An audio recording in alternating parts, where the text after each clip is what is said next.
College Station, Texas. Some 70,000 fans on hand, and we're expecting a wild one. The Baylor Bears and the Texas Aggies, Southwest Conference football action.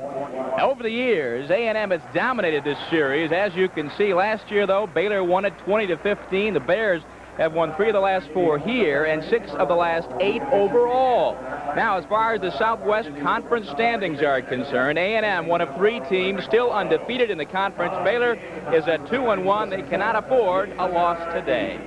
Hello again, everybody. Corey McFerrin with Lynn Swan. And if your idea of good football is 3 yards in a cloud of dust, this is not your game today. We got a couple clubs that hold nothing back, throw the ball up, truly explosive football. We'll see some fun things today. Certainly they're an explosive football team, and the Baylor team is yet led by a young man by the name of Cody Carlson. Now, this is his first year that he's had the control of the offensive unit by himself, and he runs a multiplicity of formations based on the veer. Now, he has a big offensive line in front of him, not in height, but in size. And they will be pushing people down that field, so we think they can move the football very well. On the opposite side of the ball for the Baylor Bears, Thomas Everett, the All-American, is back to lead his team. Last year, he led a defensive secondary that was number 3 in the country. They've already started their record climb for 1986. Now, if you really don't believe that this defensive unit is solid, just listen to Kevin Murray, the quarterback for A&M, as he talks about the Baylor defense. Well, Baylor, they like to stuff the run. I mean, they'll put 8 guys on the line of scrimmage, stuff the run, and they can cause a lot of problems for you. But what we have to do is we can't let them do that. We have to spread them out, create mismatches in the secondary, and take Everett out of center field, which is the most important thing, because he'll sit in center field and he'll read my eyes, the quarterback's eyes, and he'll just rob you all day. And that's why he's one of the leading interceptors right now in the nation, is because he does a good job of playing free safety.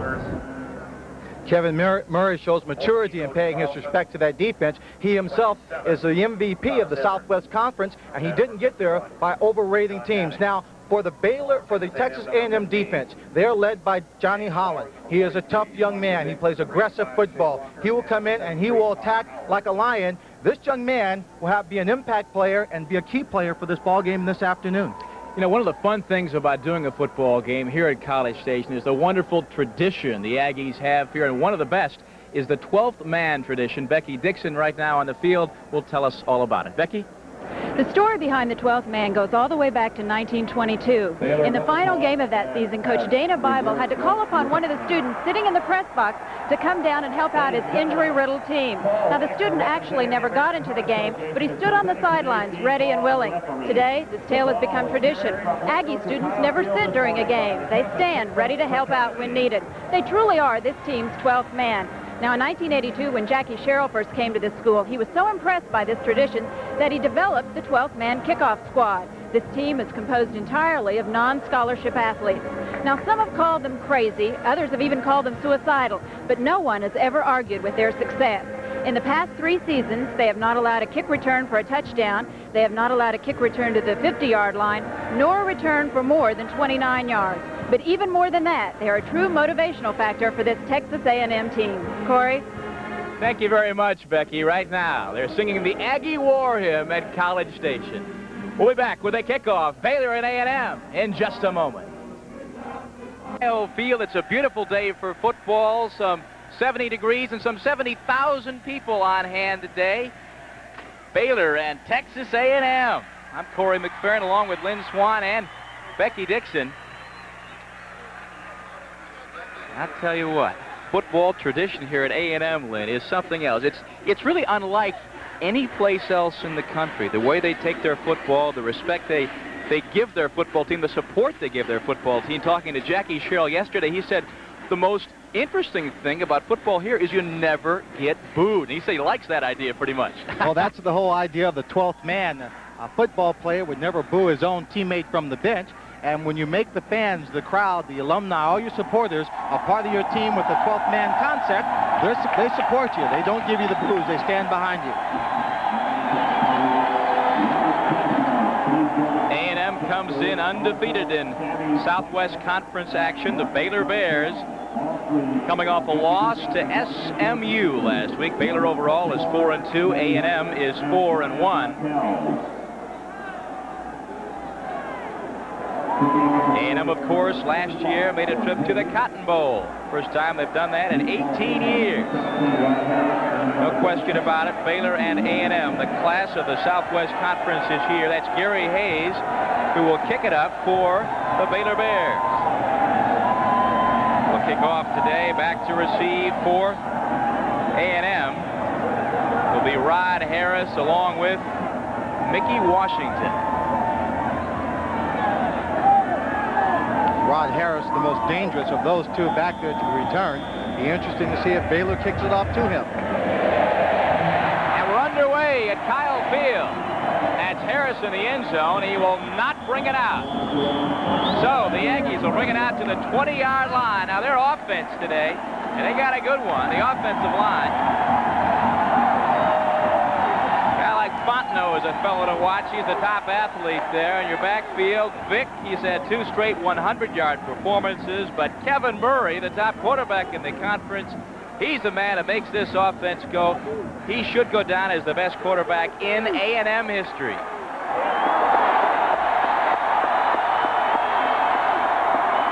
Vick is your lone setback. And Murray will put it up immediately. Fires it out. It's complete to Rod Harris. Gain of about 9. Now defensively for Baylor. On the line, look out for Steve Grumbine. First team all-conference player, Ray Berry. He had 13 tackles last week against SMU. In the secondary, here's the guy, Thomas Everett, the All-American. Grant Teff says about Everett, I can't think of anybody I've coached who is more knowledgeable for football. 2nd and 1 after the 9-yard connection, Murray to Harris.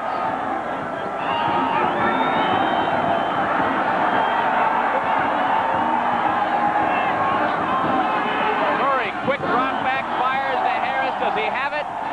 No. Incomplete pass. And Harris isn't real pleased about that one. Anthony Coleman supplied the coverage. We'll watch it again, Lynn. Very interesting is that one of the officials called it a complete catch, but another official behind him said it was an incomplete catch. And when there is doubt, then it does not become a complete catch. So it's 3rd and 1. Vick. He is stopped immediately at the line of scrimmage. Russell Sheffield is in there, the man to take him down. Kevin Marsh in there as well. And Bears fans here at Kyle Field whoop it up a little bit as A&M has stopped on their first offensive series. That's Craig Stump. Back to punt for A&M. Everett, the man to receive. The All-American. He'll take it on the 35-yard line. Across the 40, runs up to about the 46-yard line. And I believe we're going to get a clip against A&M. Or against Baylor, obviously. Here's a flag. We'll see what it is. Usually on the return, you see the official. It's a clip.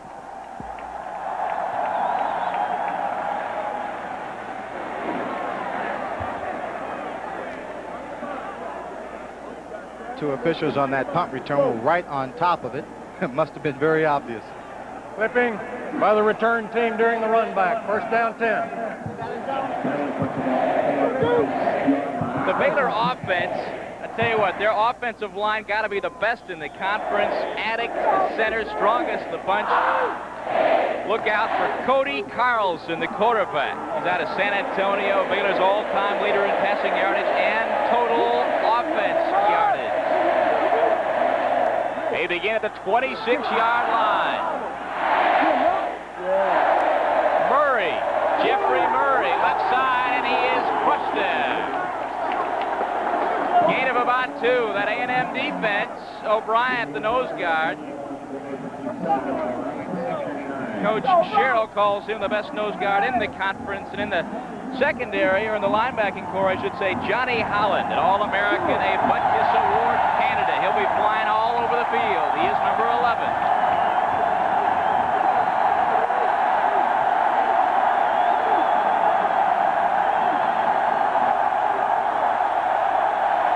Carlson, he's going to put it up. Fires it out complete far side to about the 37-yard line. That's Leland Douglas.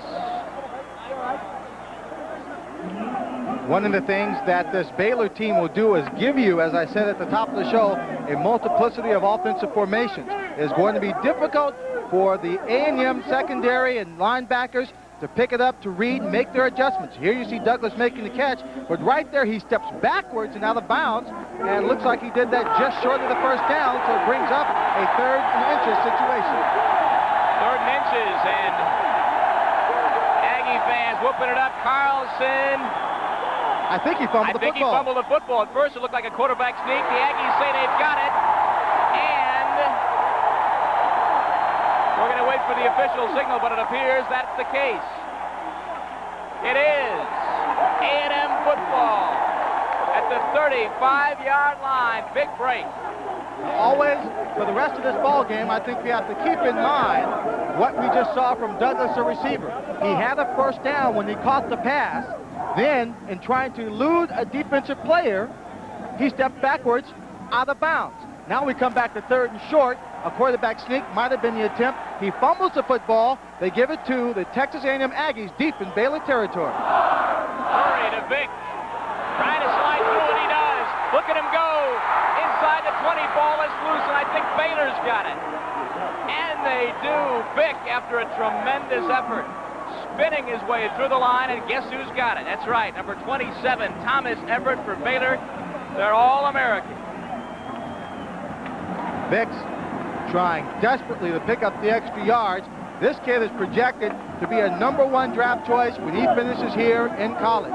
Look at his leg strength, his bouncing, driving off people, but it was when he turned around, Corey, he was looking to the inside, was hit from the outside, and the ball popped loose.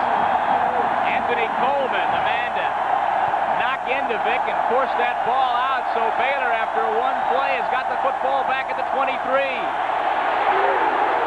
Nothing there. Randy Rutledge hit hard immediately.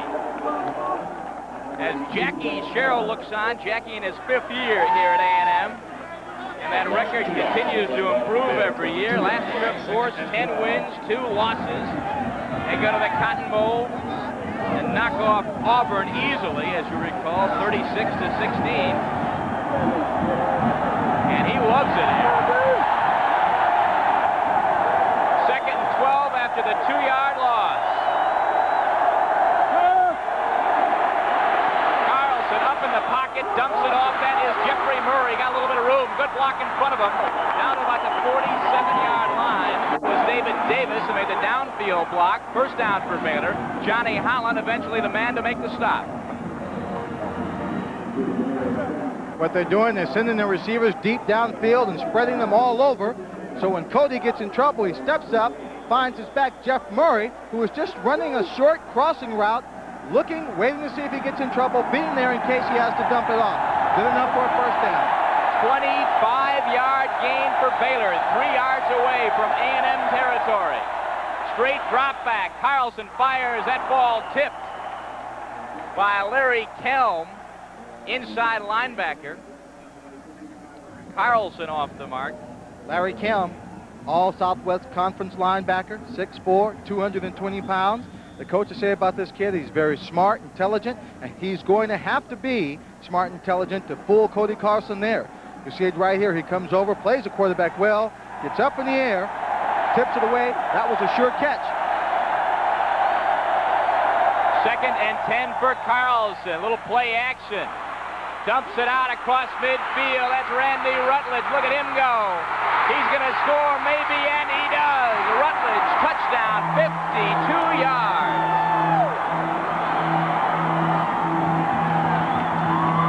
So the Baylor Bears, we told you they were explosive, averaging more than 450 yards a game, and they're on the scoreboard here with 11 minutes and 26 seconds to go in the first. You take a look at this play as it develops. Randy Rutledge doing a great job, but look at number 51 right there.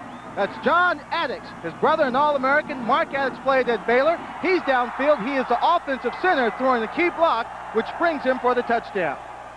Extra point from Terry Seiler is good. And the Bears have silenced the crowd here at Kyle Field, at least momentarily. They're on the board as Randy Rutledge carries it 52 yards off the arm of Cody Carlson. 7-0 your score.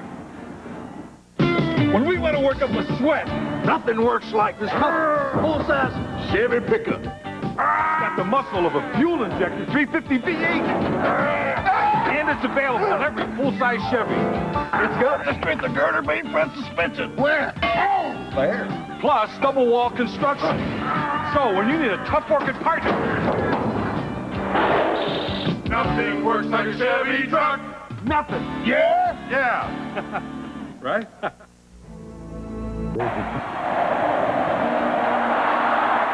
That's Rod Harris, Texas A&M, up to the 27-yard line.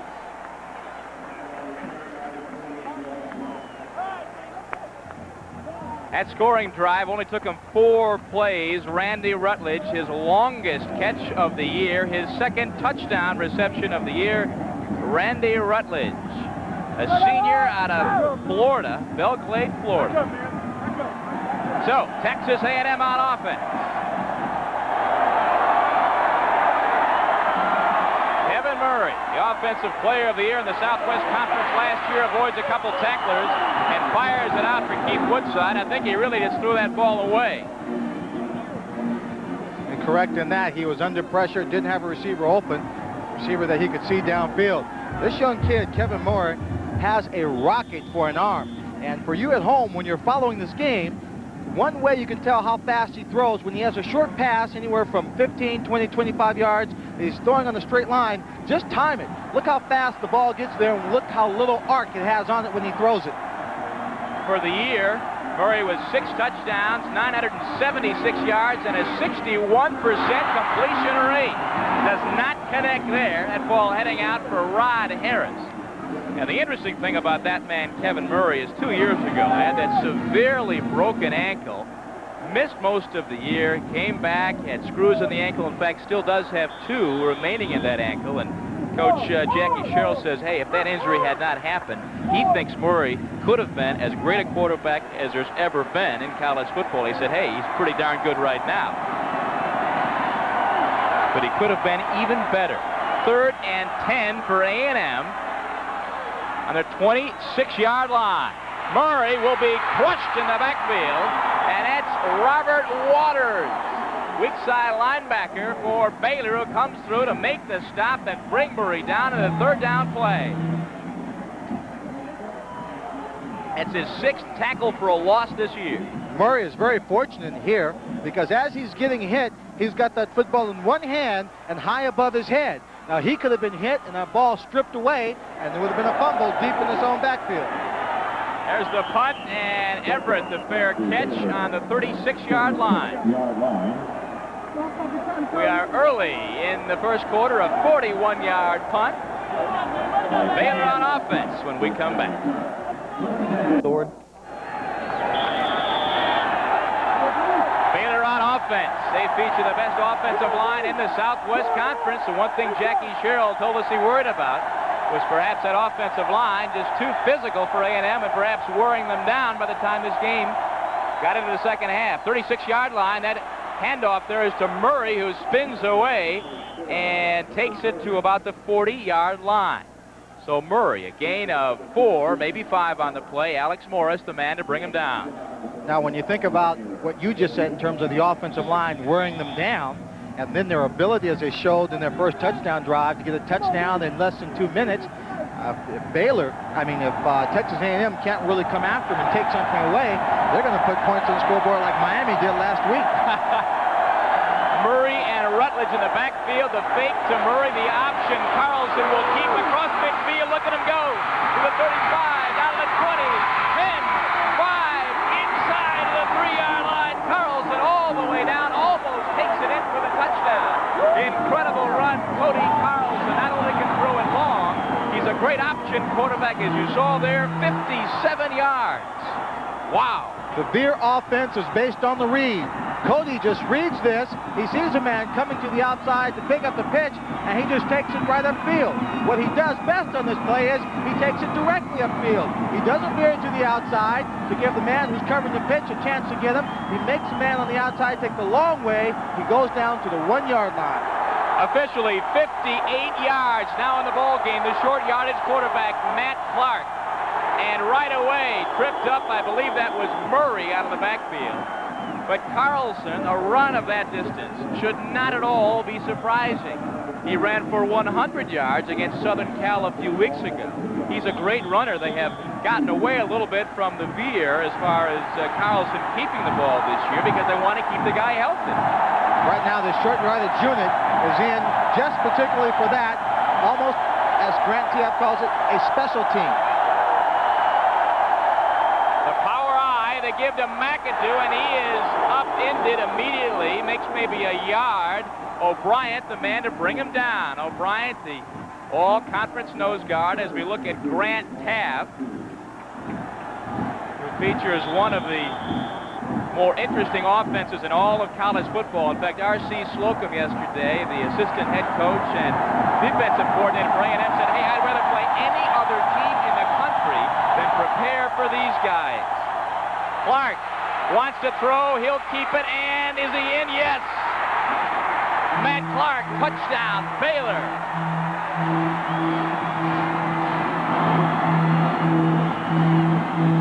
Matt Clark, 5'10", 188 pounds out of Corsicana, a split end and the tandem quarterback. He was a option quarterback in high school. He comes in on a short yardage unit that was just set up for situations like this. The coaches say this unit has been over 90% successful every time they've taken the field. Seiler's kick again is good. So the Bears, with 8 minutes and 42 seconds to go in the first, a 14-0 lead over A&M.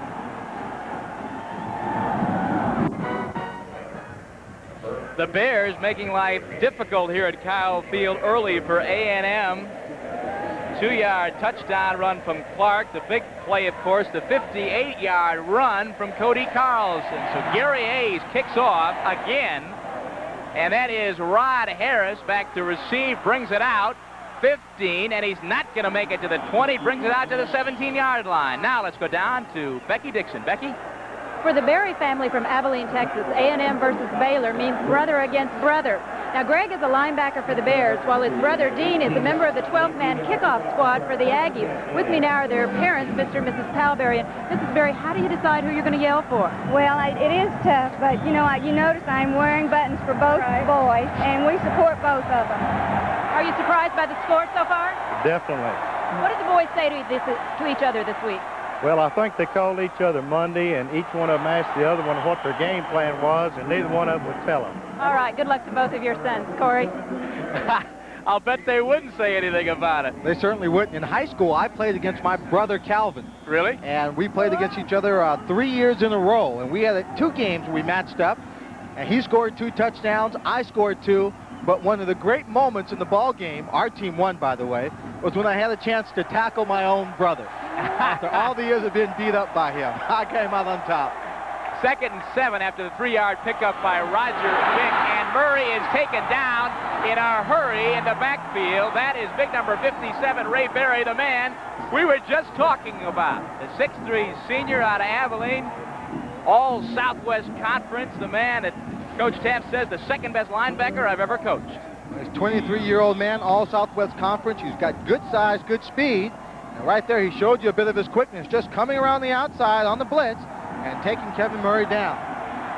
And if you're wondering who that top linebacker was in Grant Teaff's estimation, that would be Mike Singletary, who plays his ball for the Chicago Bears now. Murray going long across the middle, and nobody there. Incomplete pass. A&M's offense stymied again. Baylor's defense comes up with the big play. It was a incomplete pass by Murray. He's now only 1 of 5, total of 9 yards. So Craig Stump comes on again. That last pass he threw, there were a number of receivers, but no one was really looking at the ball. Stumps kick. That is Everett back to receive at about the 47. Little juke step. Nice job up across the 40 to the 35-yard line of A&M. And to get an idea of some of that athletic ability of Thomas Everett, don't you, Lynn? He is only 5'9", but he's a bright player, very intelligent, learned the game extremely well.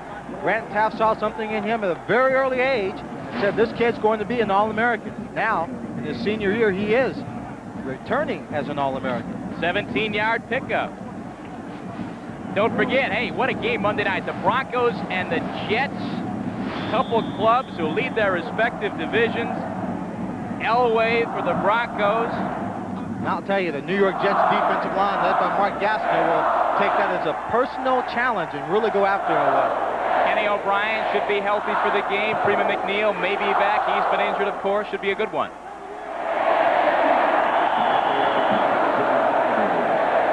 McAdoo, a couple yards. Sammy O'Brien. Hey, we do that again. Sammy O'Brien. Where were you, Corey? Stereo. Yeah, he came blistering in there, number 90. 6'3", 248 pounds. Gain of 2 yards. Now, Baylor will use a lot of people. Don't be surprised if you see 6, 7 different running backs, 5, 6, 7 different receivers going with the single. Back here, that is Murray. And look for the throw, but look out first for the sack. Number 73 for Texas A&M, that's Todd Howard. Seemed like Todd Howard was leading a cavalry charge on this one. Cody Carlson is dropping back on the play. He sets in the pocket. He's really looking to his outside. Sees a player jump up in front of his face. And that was number 82, Jay Mueller. And then Howard comes in low to make the sack. That jump in the air just froze him long enough, Corey, so that he wouldn't throw the football and move out of the pocket. Howard, who hails from Bryan, Texas, right here next to College Station. It's 3rd and 15 after the sack. Howard's 3rd quarterback sack on the year. Carlson throwing, and it is caught at about the 8-yard line, and that is Leland Douglas. A fine throw to the sideline, and Douglas just brought it in before he stepped out of bounds. 32 yards. Take a look at how much time Cody Carlson has as he drops back to pass. A half roll. He's got those big linemen giving him all day. His vision of the field is absolutely clear, which allows him to throw a perfect pass to the sideline, and that's one of the toughest passes to throw in football. Leland Douglas out of Beaumont. Nice grab.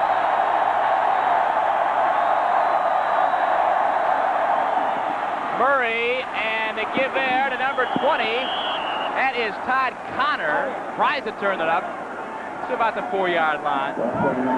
Jackie Sherrill. I first met Jackie while he was a coach at the University of Pittsburgh. He is a studied, astute coach, knows what's going on. Right now, he has to feel a good deal of pressure, as he did not expect his team to be down by 14 points so early in this ballgame. Baylor's offense continues to churn up the yardage. They rank number 3 in the nation. Carlson, that's the give to Connor, and Connor is hit hard immediately by number 65, Larry Kelm. Larry Kelm was just in good position. He probably could have done himself a bit better if he had just moved up into that pocket, short yardage situation.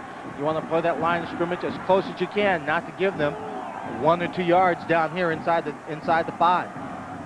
3rd down and 2. Now, A&M's defense coming in, ranked number 3 in the nation, tops in the conference. They're allowing only 214 yards a game. Big 3rd down play. Can the Aggies defense rise to the occasion? Well, they may, but not right now, because Carlson says, let's talk things over. So as Carlson heads off to talk to Grant Taft and company, we'll take a timeout as well. Just under 5 minutes to go in the first quarter here at College Station. Is his or her day. Last time, a few minutes ago, Baylor on 3rd and goal scored as Clark took it in from 2 yards out. This time, though, Grant Taft choosing not to go with his tandem offense, that short yardage offense. He's got Carlson in there, quarterback. In the I formation, Murray and Connor, 3rd and 2. Murray crunching ahead. He is close, but I don't think he scored. The Baylor players say, come on, let's go. Grant Tabb, I believe, is sending in the field goal unit. That ball about a half yard away, right? I see Matt Clark in there. They're going to go what they did. They sent in that short yardage formation with Clark, the ex-option quarterback from high school, who fills in on the short yardage situations at the controls. And they give to Charles Perry, I believe, and he is stopped on the 4th down play. Larry Kelm comes through to stop Charles Perry on the 4th and goal play, and that kind of a defensive stand maybe is what A&M needs to kind of fire them up and get them rolling a little bit. Well, it's going to be good for the defense because they stopped them, but it's going to be terrible for the offense because the offense is not going to have any room to operate. A great emotional stand for the defense. Can't blame Grant Tabb for going for it. His team is having a great deal of success here in the first half. He goes in and gets that touchdown. They could be up by 21. So the ball goes over to A&M at the 1-foot line. You got 3 backs in the ball game. Roger Vick gets the call, and he barrels out to about the 4-yard line. We talked to Roger Vick yesterday, a real friendly fella who, as you mentioned earlier, Lynn, is ticketed for the NFL. Jackie told us yesterday this fellow will be playing in the next league pretty soon. He's got all the tools, the strength, the speed, power. Right now, the strength and power is behind their big tackle, number 77, Marshall Land. 2nd and 7. Again, the choice is Roger Vick. How big is Land now, Clint? Well, Land, he's listed in the program as 340 pounds. But in talking with the coaches, they believe at this particular moment that big number 77 is more in the area of, shall we say, 378. Ooh. But the interesting thing about Land, at 378, he was tested out to only have 20% body fat. So he is not overweight. 3rd and 3. Woodside, does he have it? It's close, but I don't think he's there. Couple feet short. So Baylor's defense comes up, stops A&M, and A&M once again will have to punt the ball away. The offense just not clicking. And one problem may be that offensive line that came into the game banged up. He certainly did. Land's got a bruised foot. Got a couple other people that are hampered with injuries. So Stump getting a workout today. He pounds it out. Everett, the fair catch at the 45-yard line. Right now, let's head to New York and Jim Lampley. Jim? Score from Athens, Georgia, 38-16 Dogs over Commodores. Vince Dooley's career record versus Vanderbilt, now 19-1-1. And in a game between two of the unpredictable teams in a topsy-turvy conference, Texas Tech, victor over Arkansas last week, leads Rice in the 4th quarter, 28-21, about 7 minutes to go. Let's go back to College Station. All right, Jim, thank you very much. 45-yard line for Baylor. Once again, some great field possession. It could be 21-0. It's only 14-0 after A&M came up with a big defensive play to the far sideline. That is David Davis. He makes the grab. About a yard short of the first down, a pickup of 9 on the play, and Baylor's offense continues to move the football. They're at the 36-yard line of A&M. Cody Carlson will come up to that line of scrimmage, and if he has a quick pass called at the line, he's got receivers spread almost from sideline to sideline. He has a strong enough arm to get the ball out there before the defensive players from Texas A&M can react. Carlson so far, 5 of 6, 126 yards and 1 touchdown. That's Randy Rutledge. He gets the first down just across the 35-yard line. So the Bears are moving the ball. Johnny Holland, the All-American, made the tackle for Texas A&M. A&M's defense is not used to the ball being moved quite this rapidly on them in a football game in a long time. No, they aren't. But as we said earlier, with all the formations that Baylor has, it's very difficult on the intellectual level for them to come out and play this ball club. Split backfield. Carlson. The Veer will pitch it. And Rutledge has nowhere to go. Going to try the other way. Look out. Gets one block. And he's got a couple other guys in front of him. May get back to the line, but doesn't. He is in hard at the 40-yard line. That's a loss of 6 yards on the play. And the man to stop him there was Alex Morris. So Randy Rutledge give a couple of coaches heart attacks, I would think, on that play, Lynn. Well, certainly, because he also had his quarterback, Cody Carlson, out there trying to throw a block to bring him back to the other side. And he threw a very good block, took a man down. But when you see your quarterback doing that kind of thing and he runs a complicated offense, it really does scare you. Cody Carlson, Baylor's all-time career leader in passing yards and total offensive yards. Right now faces a 2nd and 16. Straight drop back. Intended for Matt Clark, could not make the catch, and it flies by Morris, who almost had a chance for the interception off the deflection. Yeah, what Matt might have been looking at was number 65, Larry Kelm, linebacker, 6'4", 220, and he was just set, waiting to hit Matt. Difference in rushing yardage tells the whole story in this ball game. Baylor offense possessing this football, having the field position, marching it down the field. The 2 scoring drives, both coming in less than 2 minutes. 3rd and 16.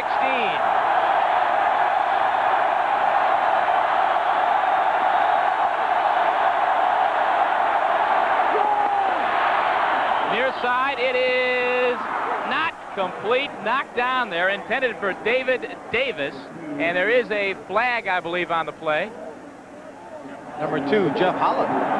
Holly was out there, jumped up in the air. I thought he was going to make a one-handed grab. Looked like he was. We'll find out just what. No play, dead ball. Delay of game offense. Still 3rd down. 25-second clock had run out. Did not get it off in time. For the quarterbacks, just in case, I think most of you probably know this, but there are small clocks that only go up 25 and count down for the quarterback to see at either end of the stadium. So the 5-yard penalty, they'll get it down over again. 3rd and 21 now. Back at the 45-yard line. Carlson checking off. Big rush, gets off the pass. It is incomplete. And look out, because in came number 73, Todd Howard, to really put the rush on. Baylor's first punt of the day coming up as the cadets applaud the defensive stand from A&M. And again, as you can tell, they're all standing. That's the tradition here. The Aggies do not sit down when they watch football here at Kyle Field. Jim Mueller to kick. Rod Harris at the 14 drops the football. And it's loose.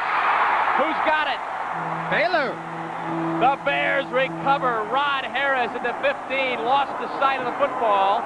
Tried to make the center field type catch. And Baylor has the football on the 7-yard line. The man to grab it is Scott Works. There is a bit of a wind here that just circles the stadium. And that was a high punt that went straight up and almost looked like a knuckleball, Corey. Came down, Rod signaled a fair catch, stepped up to make it, just went right through his arms. A tragic mistake for this young man. Gives Baylor the ball inside the 10-yard line. You know who actually fell on that ball? Norris Blunt. Norris Blunt. You know him? Well, I met Norris several years ago, many years ago, in the locker room of the Pittsburgh Steelers. The reason why the young man was there is because his father, one of the greatest cornerbacks ever to play, Mel Blunt. It would have been a 5-yard illegal substitution penalty against A&M. Penalty is declined. First down, Baylor. That makes some sense. Norris Blunt, also a backup cornerback for this team, right, following a bit in his father's footsteps. So what Texas A&M could not afford to do, they've just done. 14-0 the score. Should be 21-0. They make should be 21-0.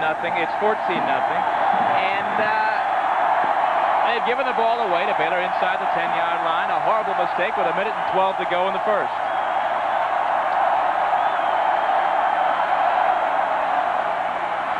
Carlson rifles it near side for Ben Baker, and that ball very easily could have been picked off out there by James Flowers, who happened to pick off 2 of them last week in the game against Houston. In fact, that's the young man who challenged you yesterday on the campus, wasn't it, Lynn? Yeah, he did. He challenged me, said he could come out and defend me.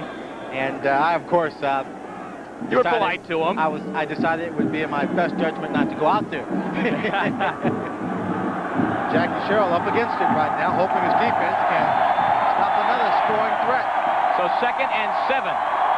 Carlson, fortunate that ball was not intercepted a moment ago.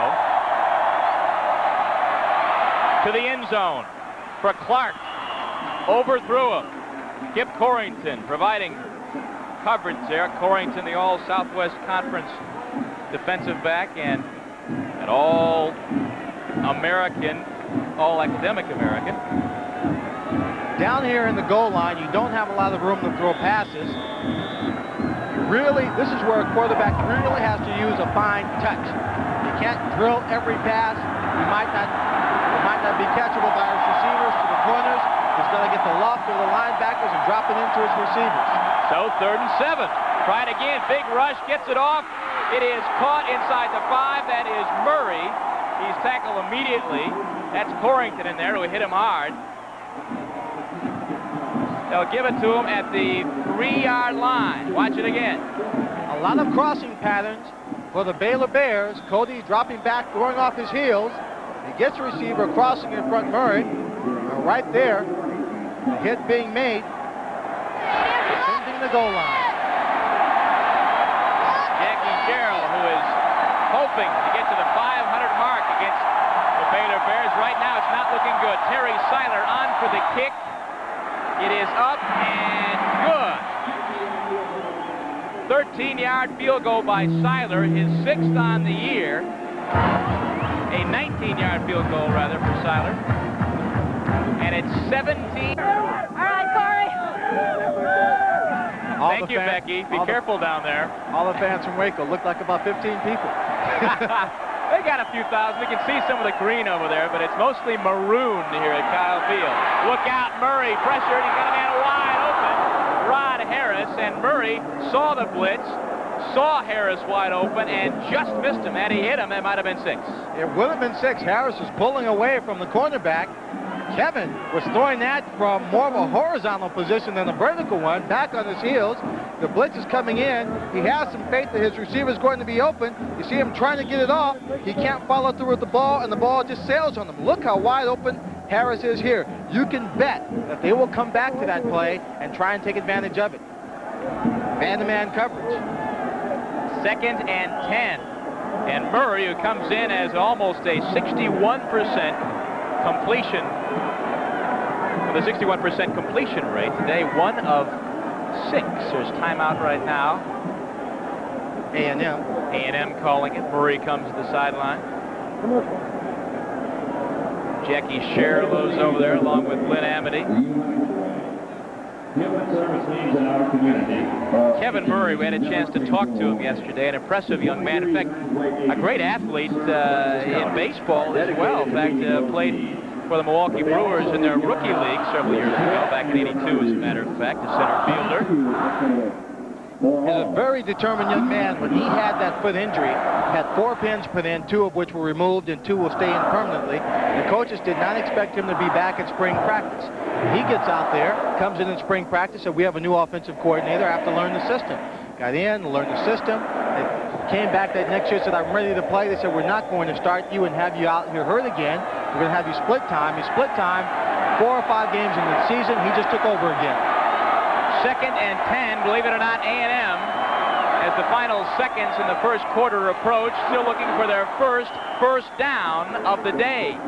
Keith Woodside manages about 3 yards. That'll set up a 3rd and 7 or 8 situation. So the Aggies offense continues to struggle.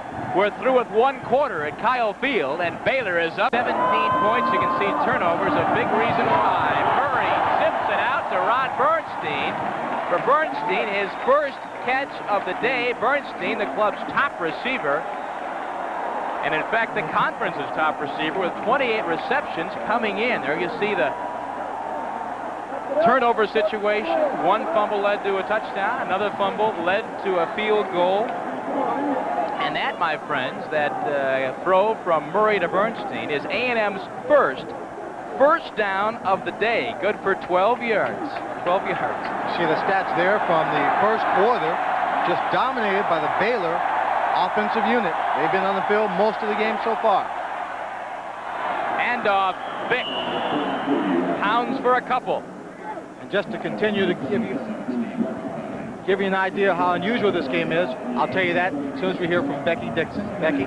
Corey, I just talked to the Baylor right halfback, Randy Rutledge. He, of course, scored one of their touchdowns earlier. I asked him what had been the key to the success they had in moving the ball. He gives all the credit to the offensive line. He said he hadn't seen them miss a block yet. He also said he had never seen the Bears' defense hit any harder than they're doing here today.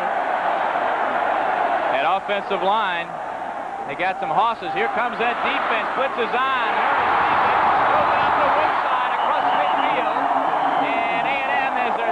First down of the game. 14-yard pickup. Murray to Woodside. Woodside and A&M team finally getting some offense going. A&M not playing the kind of football game they're accustomed to playing in terms of scoring. They've scored 35 points in the first quarter of 5 games and held their opponents only 14 for 5 games. Have given up 17 so far to Baylor.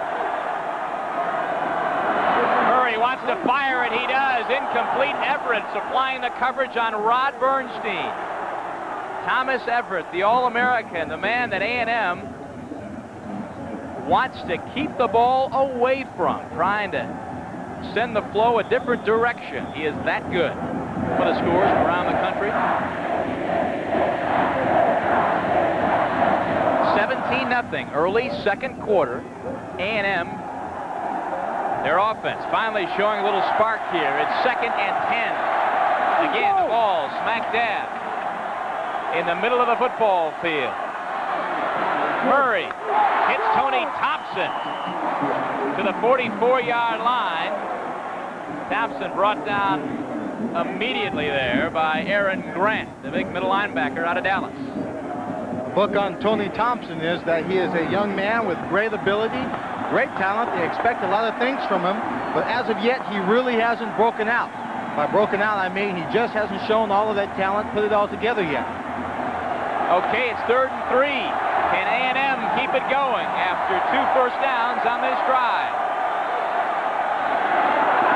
Murray gets away, still on his feet. He's going to get the first down. Kevin Murray in trouble. Almost taken down in the backfield. Escapes certain death. Sprints out for the first down, the 3rd of the drive for the Aggies. Look at the tremendous block he gets right here. That was number 50, Matt Wilson. That came back, peeled off, and got the defender. Then it's Kevin Murray, realizing he can't get downfield to find the receiver with a pass, just takes off and runs and slides for a first down. 5-yard pickup for Murray. Robert Waters, the man who had the shot at Murray in the backfield, number 44. Woodside in motion. Murray to fire. It's complete to Tony Thompson at the 28-yard line. And suddenly you see the confidence growing in Murray. The passes seem to zip a little better. Balls are zipping to the outside. His receivers are running the good routes. It was their intention coming into the ball game to keep the passes to the outside, away from the All-American safety, number 27, Thomas Everett. So Tony Thompson coming up with 2 catches, key catches in this drive. They are going to measure for the first down. There's a good look at Kevin Murray on the sideline. When Tony caught that pass, his feet were beyond the first down marker. But it looked as if the ball was not, and he went out of bounds. So it could be marked anywhere. It could, depending on where the officials were looking, it could be short or could be just beyond that first down marker. whichever, it is very close. They're marking it short. You see him there grabbing the chain about short of the first 8 or 10 inches, looks like. It's always marked where the ball goes out of bounds, not necessarily where the player goes out of bounds. 28-yard line. Grant Taft, who last year received several Southwest Conference Coach of the Year honors, as did Jackie Sherrill, as a matter of fact.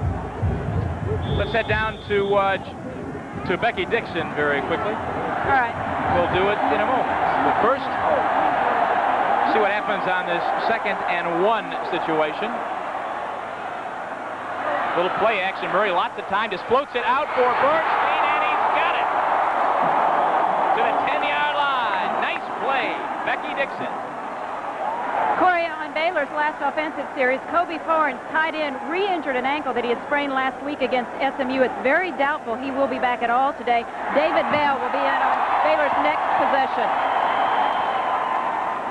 Okay, thank you, Becky. There was a flag on that play. The officials are conferring as to what the call is going to be, but that was a great catch by Bernstein on the play. Very gutsy call by Jackie Sherrill and the A&M offense. It's 3rd down, 1 yard to go. Instead of going for the safe play, they go up top. See there, Bernstein making the great catch and with tight coverage. Bernstein, another A&M player who is ticketed for the pros, 6'3", 230 pounds. The penalty was against Baylor. The penalty would not have been as long as the play, so they return down the penalty and keep the play. Exactly. So, from the 10-yard line, A&M with 4 first downs in the game, all of them on this drive. Some movement on the line. The Baylor players pointing to Fontenot, number 67. Baylor moves, or A&M rather, moves back. And I think it's going to be against A&M. Movement on the line. So we step it back 5 yards to the 15. Ball start, offense, no first down. One look and see where it is here, Lynn. One of the linemen down there. It is Fontenot. Number 67. Fontenot playing right guard. So, 1st and 15 for Kevin Murray and company. Complete to Shea Walker at the 5-yard line. Shea Walker's first grab of the day. Anthony Coleman, the man there to make the tackle for Baylor. Walker and Bernstein exchange high fives. A&M's fired up, and obviously early in the 2nd quarter, 17 points doesn't mean anything. It doesn't. Very interesting on that last play that Baylor blitzed. A&M caught him in that blitz. Both teams will blitz a lot today. Murray again fires. It is good. Touchdown to Bernstein.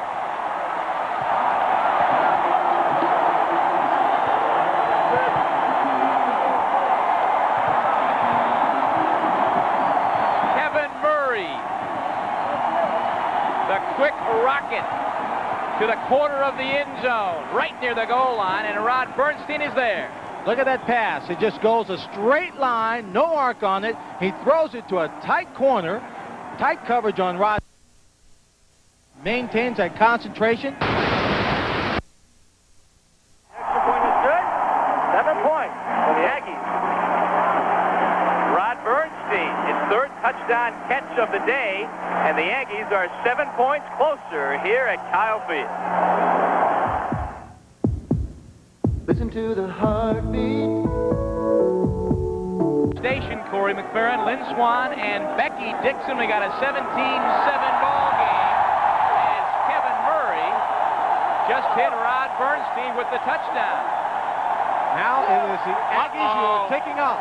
And when they kick off, who kicks off for them? We're talking about the 12th man. Right here, first time in the ball game.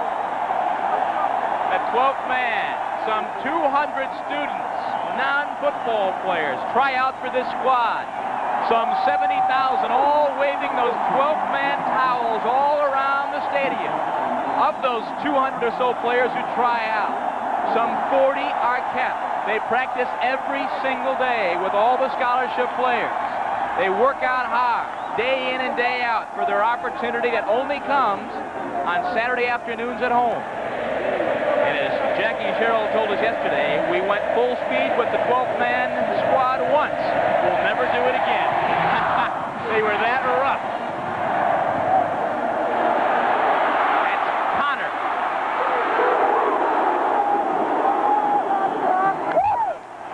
As you can see, the 12th man squad has no problem with enthusiasm. None whatsoever. Take a look at that last scoring drive. 12 plays and 80 yards. Very strong effort by the Aggies to get back in this ball game. Those 12th men players are like cheerleaders on that bench, too.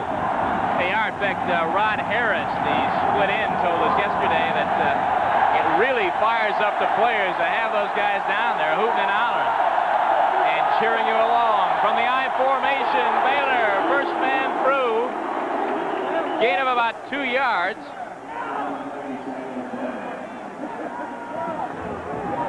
Sammy O'Brien makes the stop.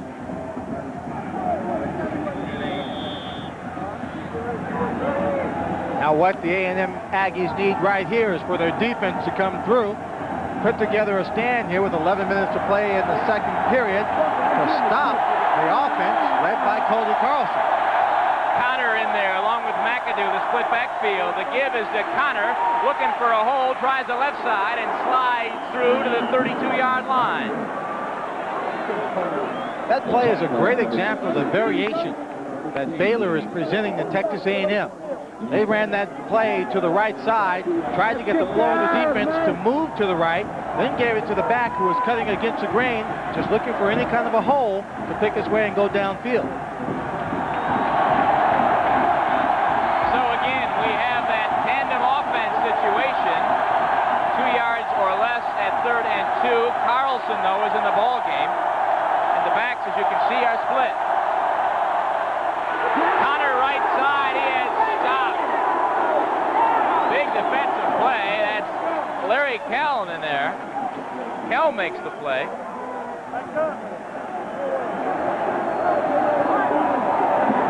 They did not make it. They are short by a yard. 4th down, no way. So Baylor will have to punt, and you can sense the momentum here at Kyle Field beginning to shift.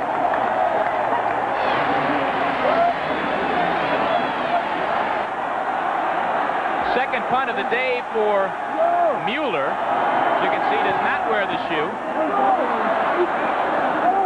Short kick, bounding around about the 33-yard line. A good bounce for Baylor.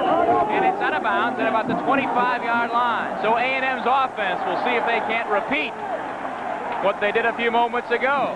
It's 17-7 Bears. The Texas Aggies looking for their 12th consecutive win here at Kyle Field.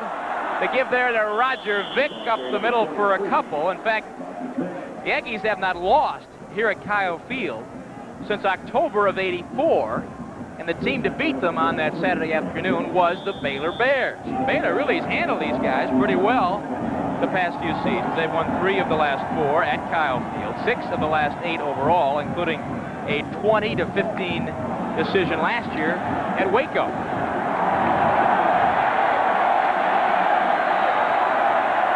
Second and 8. Murray. Firing. Look at that rocket arm. Looking for Rod Bernstein. You got a good idea of the kind of gun he has. He had some pressure there. Drifting to his right. Just fired one downfield, hoping his receiver would get there in time. Two things that happened in the ball game so far with Rod Harris dropping the punt for the fumble and Vicks losing the ball also on the run for a fumble. Players do that, they tend to get a little more conservative. For instance, Harris could have come up, maybe made a catch on that punt, instead of letting it bounce in for extra yards. Vicks is going to be a little more conservative running, trying to protect the football. 3rd and 9 from the 26. Again, Murray looks, fires, and connects with Harris. He's across midfield. He could go 20, 15. He is stopped at the 7-yard line by Ron Francis. just spoke about Rod Harris. He comes through on cue. Murray to Harris, good for 68 yards, caught from behind by Ron Harris. Trying to get his team back into this ball game, trying to make up for a previous error. He comes across on a crossing pattern just inside. His book says that he will make the tough catch on the center. He's looking back, sees he's got pressure. I don't think he saw number 11, Ron Francis, coming over, but we just got an indication of just how fast Francis is as he closed on Rod Harris to make that tackle. Francis, top player, yeah, he's a good one. Southwest Conference last year. All conference. He and Everett make up one of the best secondaries in the country, along with other fine players back there. That was Roger Vick inside the 5 to about the 3-yard line. So, big third down play, good for 68 yards. Murray to Harris, and very quickly A&M inside the 5-yard line here with under 8 minutes to go in the half, and they can be within 3 if they score here. Very important emotionally to this ball club to get in and to get within 3 with a touchdown here.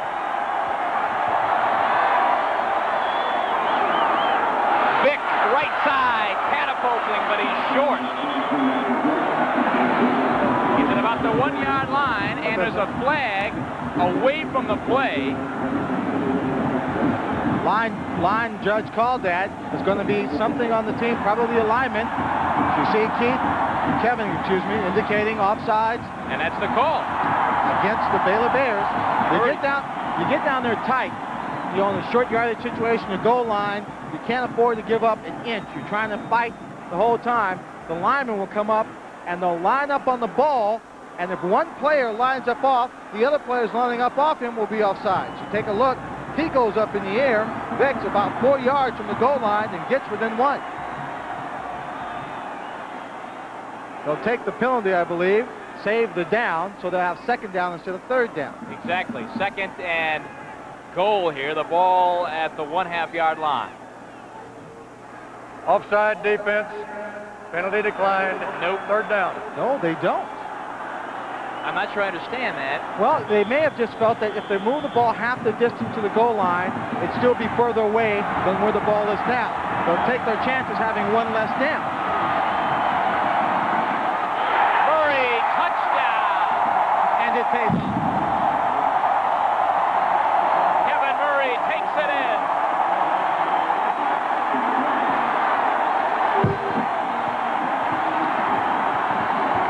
So Kevin Murray with the touchdown brings A&M within 3. And as you know, the Aggies can kiss their respective dates whenever they score. And I think we just caught a tail end of one of those kisses a moment ago. Another one of the traditions here at Kyle Field, College Station. Scott Slater is on. Kick is up and good. It's 17-14. Baylor leads by 3, and I think somebody's showing off for us now. Well, that's one of the core, one of the members of the core. After the touchdown, whenever the Aggies score, you kiss your date, your wife, your girlfriend, whoever you're with. You take another look at that touchdown. So with 7:16 in the ball game, the Aggies come back to score to make it a 14-17 ball game. Listen to the heartbeat. Whipped into a frenzy. That towels all over the place. The 12-man kickoff team is on. Again, the scoring drive took him over 2 minutes to get there, and Kevin Murray took it across from 1 yard out. He had thrown the touchdown pass just minutes before to Bernstein. So it's a 17-14 ball game.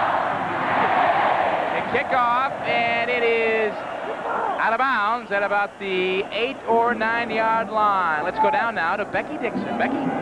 Corey, as you pointed out earlier, one of the more pleasurable of the Aggie traditions is the kissing after every score. Now, we just saw Tab and Jodine kissing. The Aggies take this job very seriously. Every night before a home game, they hold not only a yell practice, but a 3-minute kissing practice as well. And, Jodine, that has to be more fun than study hall, I guess. Oh, it's a lot more fun. You learn a lot, too. All right, I'm not going to ask you about this. But, Corey, I think you know that in the leaner years of Aggie days, never let it be said that they're not adaptable. When they weren't scoring as many touchdowns, they kissed after every first down. Well, they're very smart. Well, it was every first down today with the kind of team that Jackie Sherrill has here. I think they'd eat a lot of chapstick or something after a few quarters.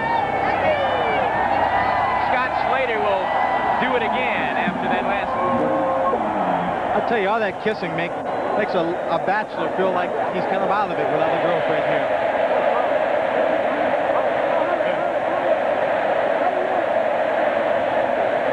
From the 35-yard line. Later, a line drive kick. McAdoo. The 24-yard line. Eric Franklin, the man to make the stop for the 12th man squad. Don't forget Monday night. The Broncos and the Jets, Monday Night Football. And one player that you will see in action for the Jets is a former A&M great, Johnny Hector, who last week, as a matter of fact, rushed for 143 yards, his best game as a pro. John Elway and company, the Broncos take on the Jets. Should be a goodie. Broncos, along with the Bears, the only undefeated teams left in the NFL. 7 minutes and 10 seconds to go. A&M crowd still whooping it up here. Cody Carlson, your quarterback for Baylor. McAdoo, the tailback, but the give is to Connor to the 28-yard line. Steve Bullitt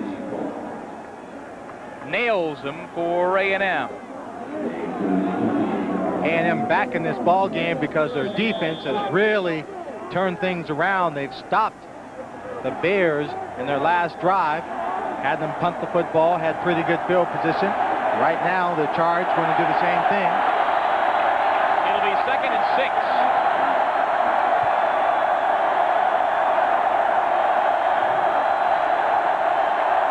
Carlson audibling. They give first man through. That is McAdoo, who crashes to the 30 or the 31. Johnny Howland in there along with Todd Howard. One of the things that the Aggies have to do here is give Cody Carlson false reads. Make him think they're going to blitz and then not blitz. Get all their people back to cover the option. Then when he thinks they aren't going to blitz and he calls a play, bring a few people just to try and shake them up a bit. 3rd and 3 for Baylor. Douglas in motion. The give, no, it's the veer, and that's McAdoo. Tries to turn it up. He is close to the first down, but I think he has been stopped short by a yard. He has to get that ball just inside the marker, which is on the 34-yard line. A&M players are shaking their heads, but I think they'll bring out the chain to check it out. Number 27, Chet Brooks, one of their key players, a cornerback in that secondary, was giving it a very casual. They didn't get it, didn't have quite the emotion or the confidence of an all-out stop. Well, see why. He was right. He was right. So the Towels, a familiar sight at College Station, are out again. The other games, boy. Michigan down in the first half, as you saw. Notre Dame a big winner today. Nebraska rolling. Tight game with Oklahoma State. Oh, Southern Cal. Did you check that one out? 3-0. Yeah, 3-0. But you just have to have more points when the game is over. That's the key. That's the key. Jim Mueller. The Bears punter, kind of a line shot. Harris at the 24, and he's brought down immediately there. So A&M on offense from the 24-yard line with 5 minutes and 20 seconds to go in the first half. To the mid-50s, and 2 of A&M's biggest stars, John David Crow, All-American halfback and Heisman Trophy winner, and Jack Pardee, an All-American fullback. They combine under legendary coach Paul Bear Bryant to lead the Aggies to the conference title in 1956. In fact, we had a chance last night to have a little dinner with John David Crow, who now is the Associate Athletic Director here at Texas A&M. One of my heroes. I used to watch him play football for the San Francisco 49ers. The only Heisman Trophy winner in Texas A&M history. Murray all kinds of time. Hits Bernstein at the 30-yard line. Rod Bernstein, right here from Bryan, Texas, 6'3", 230 pounds. He caught that touchdown pass early in the second quarter. He's as good as they come. They call him a tight end, but he lines up anywhere. Yeah, what did the coach say? We call him a U-back sometimes? No. Yeah, U-back because we'll use you whenever we need you. 2nd and 4.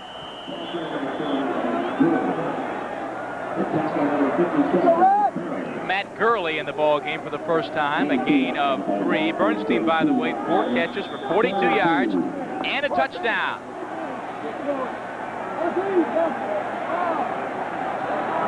Had that big Cotton Bowl, you may remember, last year. 6 catches, 108 yards, kind of set the stage for this year. 3rd and 2. Murray fires.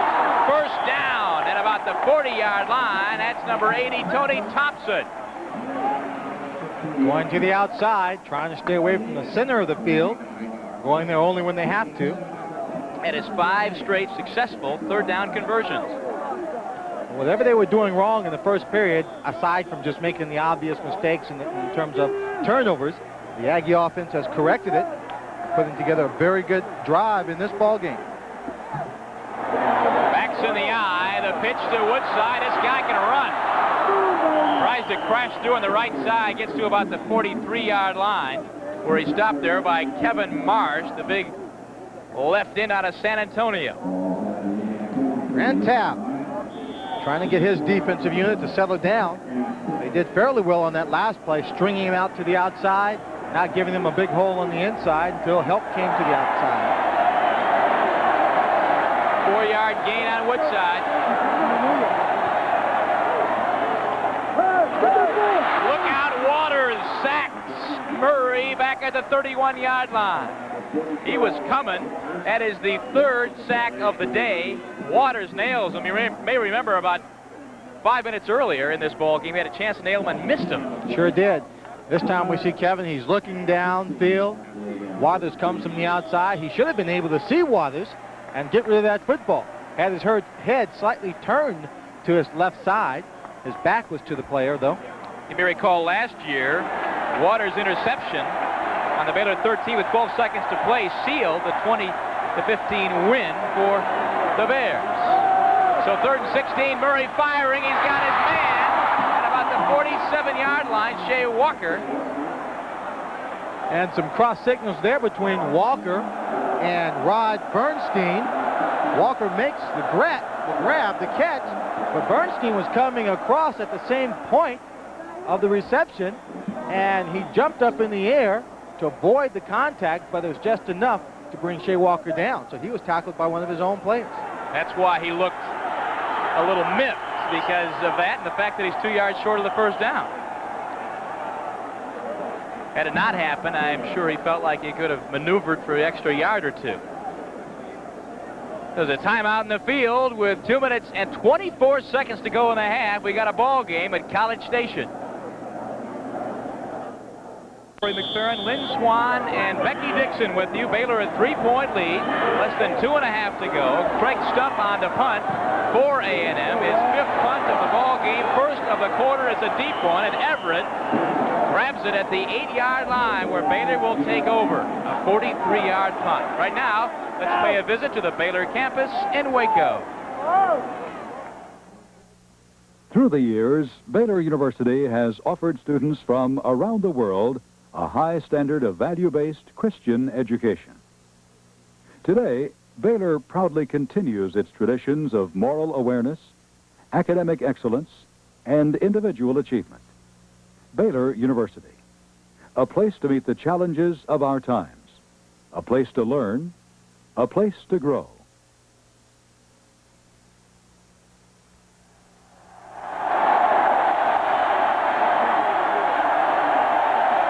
With the football, the 8-yard line. That is Douglas in motion. Carlson with a great first quarter has been quiet here early in the second. That is Murray, tries to straddle the sideline to about the 15-yard line. Gain of 6 on the play. Sets up a 2nd and 4. If you've just joined us, the Bears got on the board very quickly. Carlson to Randy Rutledge. He scampered 52 yards. Jackie Sherrill, I'm sure, was stunned to see that. A few minutes later, it was Matt Clark, a 2-yard run for the touchdown. After a long pickup by Carlson of 58 yards, Seiler added a field goal. And then finally in the second quarter, 2 straight touchdowns by A&M to make it a 17-14 ball game as Charles Perry bangs through the left side, close to first down yardage. Charles Perry, incidentally, the only player on this Baylor club to come from Bryan, Texas. There are 4 players on the A&M squad from Bryan, including Bernstein, the outstanding tight end. And Bryan, Texas is just over there. We can see it from where we are, upstairs in the broadcast position. It was, in fact, a first down for the Bears. We got 2:01 to go in the first half. Baylor up by only a field goal at the 19-yard line. Perry to the 23-yard line. Perry last week did not play in the SMU game with an ankle sprain. He has been used sparingly so far today. Todd Howard gets credit for the tackle on Perry on that last play. It would seem after the first quarter and the Baylor Bears having scored 2 touchdowns each in less than 2 minutes, that so far in this quarter, when they've had the football, they've attempted to really push the ball straight ahead, use that big offensive line, maybe trying to wear down the defense of A&M just a bit before this half is over.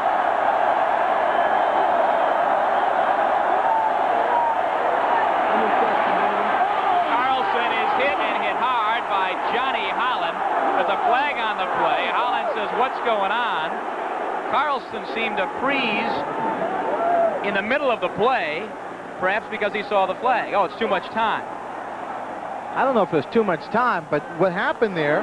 And a personal foul, I believe, on Holland for hitting him. Number 11, Holland, they're out there rushing. I didn't hear a whistle. I didn't see a flag go up if they stopped the clock. Now watch what Carlson does. He just tucks right there as if signaling he's down, but that doesn't mean anything to the players at that point. He's just kneeling, bending over the ball. He gets hit. That should not be a penalty. Shouldn't you always complete the play? You should always complete the play. I mean, if he decides he doesn't want to get hit and he says, I surrender, this play is dead, he drops down to the ground.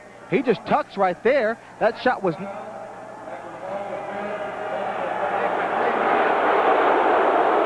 I think you're right. A strange call. Personal foul after the ball was dead, according to what we just heard from the referee. It was delay of game on Baylor, 5 yards, and then Holland did not hear the whistle, 15 yards. Certainly I think if a player is in the midst of a battle, a heated contest, you call that kind of play, or the whistle's blown because of a delay of game, there's always a chance the player won't hear that whistle. All right, Carlson comes back. Everything looks like this play is happening. You can't take a chance that the flag is against or a whistle has been blown just because of the actions of a ball player, and the hit was not a brutal hit. It was just to the chest. I don't agree with the call. They should not have called it. Bears with the first down on the 33-yard line. Carlson going long for his man Clark, and he's got it at the 37-yard line. Wow.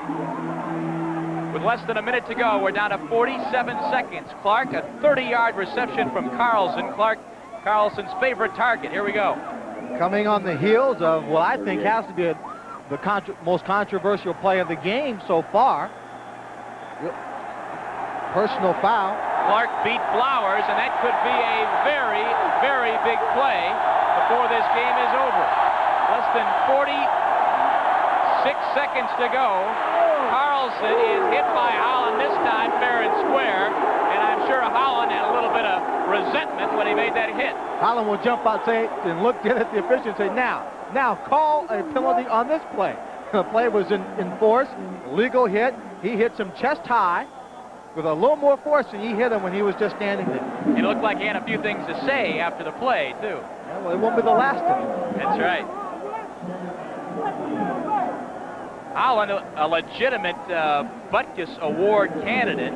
Very fine player, an All-American.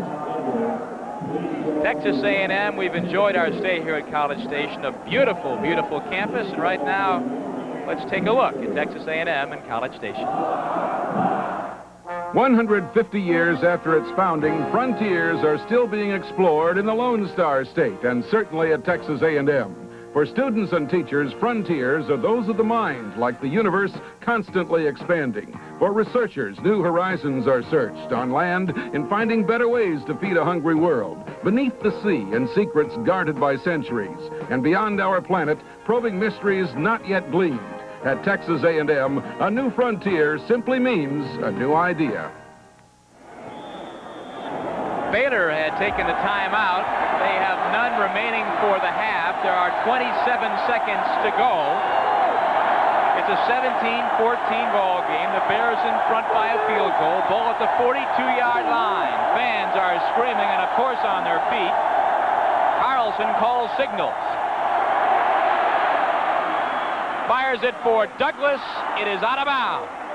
Number 10, Kip Corrington, safety for this Texas A&M team right there on the ball, making sure there was no catch there.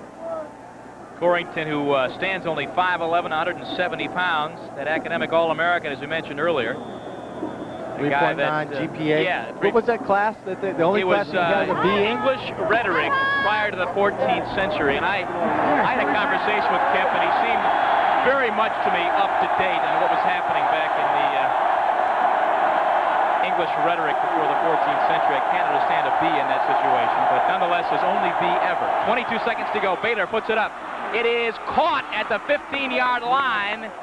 That is David Davis. Big catch and stops the clock as he goes out of bounds with 16 seconds to go. Carlson impressive here as we finish the first half. Baylor a chance to get on the board again, a 26-yard pickup. So now Baylor in excellent position if they decide to go for a field goal. They have no more timeouts. So whatever they do, if they decide to throw a pass here, they're going to throw it out of bounds to stop the clock. They can't afford to run the football, I don't believe, Corey, and still get their field goal unit on the field in time to kick. Look for another pass. 16 seconds to go. That's Perry in motion. Carlson puts it up immediately to the end zone. It is caught, but I don't think he's in bounds. No. He stepped out of the end zone. That is number 13, John Simpson, the sprinter, a split-end sprinter. Made the catch, but didn't get the feet in. Well, you see here, he'll go up in the air to try and make this catch, but he's not hit. And he goes backwards, and he's bicycling, and one foot steps out of bounds first. If he hadn't hitched up there in the air, just let those feet come down, it might have been a touchdown. Terry Seiler made a 20-yard field goal in the first quarter, and with 11 seconds to go, will try it from 32 yards out. Matt Clark, the holder. It is up and good. So Seiler connects on his second field goal of the day. 32 yards is the count. So with just 6 seconds to go here in the first half, Baylor extends its lead to 20-14. And Simpson, I get the feeling, a more experienced receiver, a fellow like a Lynn Swan, for example, although there aren't too many around, would have been able to get those feet in the end zone. Well, he knew he was close to that sideline.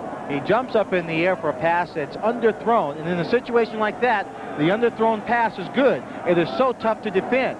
So now when he stops, slows his momentum down, goes up in the air and makes his catch, what he should do is just bring both feet straight down instead of bicycling up in the air. A receiver, when he goes up in the air close to the sideline, has got to learn how to sacrifice his body a bit, take the hard fall, but in order to get those feet in bounds. Simpson, an NCAA All-American for his part in the 400-meter relay team for Baylor. He's got the speed right there. You see, if he just... Almost got that left leg down, didn't he? Sure, he almost got it down in time, but when you're so close, you can't depend on the almost. You sacrifice yourself a bit. So Baylor settles for 3. They have a 6-point lead. The squib kick bounding around the 24-yard line. And for A&M, that was Tony Jones who picked it up, ran it back a few yards. There's still a couple of ticks left on the clock. Obvious reason for the squib kick is that then it has to be returned before the Baylor Bears get down there and recover it themselves. They pick it up, the clock starts, and you run it out, but he was tackled. They quickly call a timeout in order to save those 2 seconds on the clock. Hail Mary full of grace. Throw a pass, make a touchdown, and tighten the race. 2 seconds to go. I don't think they're going to do it as Murray goes down on one knee, and that is it for the first half. We've seen a wild first half, as we anticipated. 20-14 your score. The Bears are up by 6. They got off to a 17-point lead. A&M came storming back, and the Bears go to halftime with the lead 20-4. And Chicago Bears. 2 seconds to go. I don't think they're going to do it as Murray goes down on one knee, and that is it for the first half. We've seen a wild first half, as we anticipated. 20-14 your score. The Bears are up by 6. They got off to a 17-point lead. A&M came storming back, and the Bears go to halftime with the lead 20-4. And Chicago Bears. Helping to make that presentation, John David Crow, a former Heisman Trophy winner from Texas A&M. Both of these gentlemen are with me right now. Now, both of you played here at A&M during the 1950s under a coach named Bear Bryant. What are your special memories of that time and of the Bear? Well, I was a year ahead of John David. I was a freshman here when Coach Bryant came, so I was just with him 3 years. But go from a team that won one football game to being undefeated my senior year, seeing the transformation of that group and the friendships we developed here. It's there's a lot of tradition and friendships in this school. What about your memories of that time, John David? Well, the thing that I remember most, I guess, is the fact that it was a very tough time in our lives, I think, because Coach Bryant was a tough football coach. But I think that caused us to win, and I think that caused us to become very, very close, and we'll always be very close to each other. Do you still carry the traditions of Texas A&M with you? Oh, yes. Of course, it's, to talk about A&M being one big fraternity. At this point, about 33,000 student fraternity. And it's even more so when you're part of an athletic group. The time you spend on the field together and the sweating and the heartaches and the joys, you carry that on. And, of course, John and myself and many of our teammates in pro ball, we had a chance to get together through the years. And it is a lot of tradition, and the friendships even makes it special. Now, you're a scout now for the Green Bay Packers. Are you doing a little work out here this afternoon? Well, you tell the Aggies and Bears together, they about cornered the talent market in the conference. John David, I know you especially have to be happy about the way things are going at the Southwest Conference right now for Texas A&M. Well, yeah, we're very fortunate that we won 4 Southwest Conference championships or shared in them last year, and which was football was one, obviously. We played in the Cotton Bowl, and then we're co-champions of the basketball, and we won the baseball and won the women's tennis. So we're excited about it, and I think our programs are a little better this year than they were last year. So we're very, very excited about it. All right, congratulations to both of you gentlemen. Thanks for stopping to talk. And we'll be back with more halftime activities from College Station, Texas, right after this. Stay with us, Texas A&M and Aggie.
back at Kyle Field. As you can see, the Baylor Bears up by 6 points. It's 20-14. Hello again, everybody. Corey McFerrin along with Lynn Swan. And Lynn, we've seen a heck of a first half. When we first started this ball game, we said, hey, we're going to see some wild plays, explosive offense. We've seen it. We've seen a lot of points.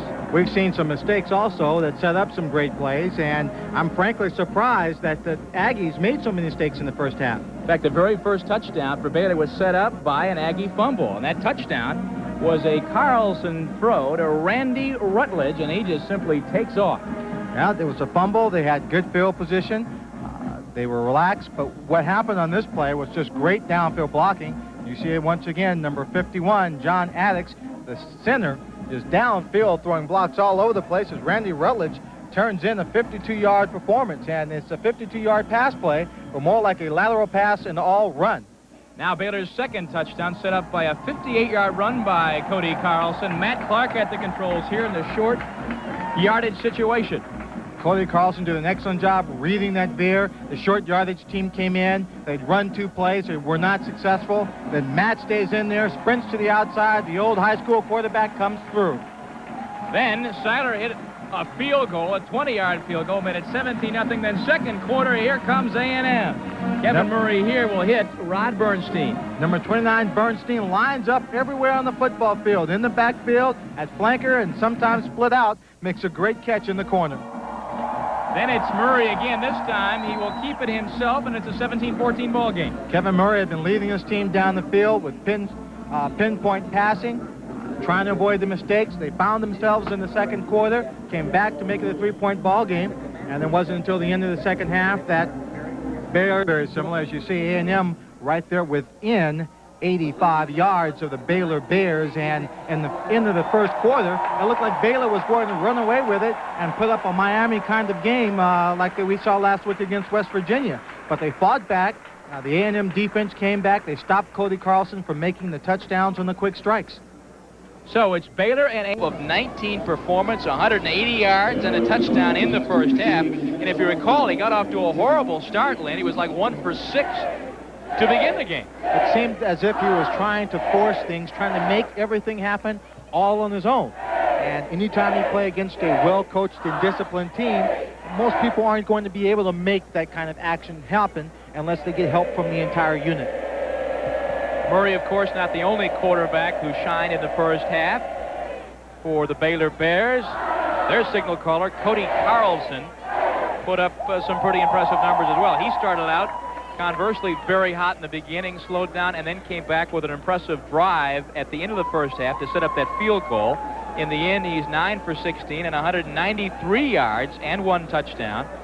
He also rushed 3 times for a total of 47 yards. He was sacked a couple times. As you recall, though, the biggest play of the first half probably for Cody Carlson was that 58-yard run that set up the Matt Clark touchdown. That was a thing of beauty. It was a great play, reading that defense, deciding to keep the ball in the option because that is what the defense gave him, and he used his speed, ran straight downfield. Now, a couple of things obviously are going to change here, I think, in the second half after the coaches have talked to their players, and you see there Jackie Sherrill coming in, probably telling his unit, we've got to play tighter defense, not give up the big play, because they gave up the big plays in the first half.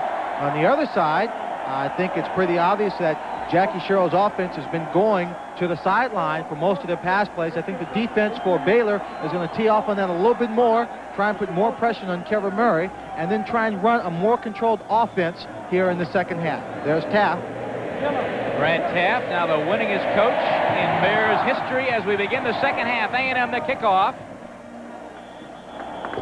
McAdoo lets it float through the end zone.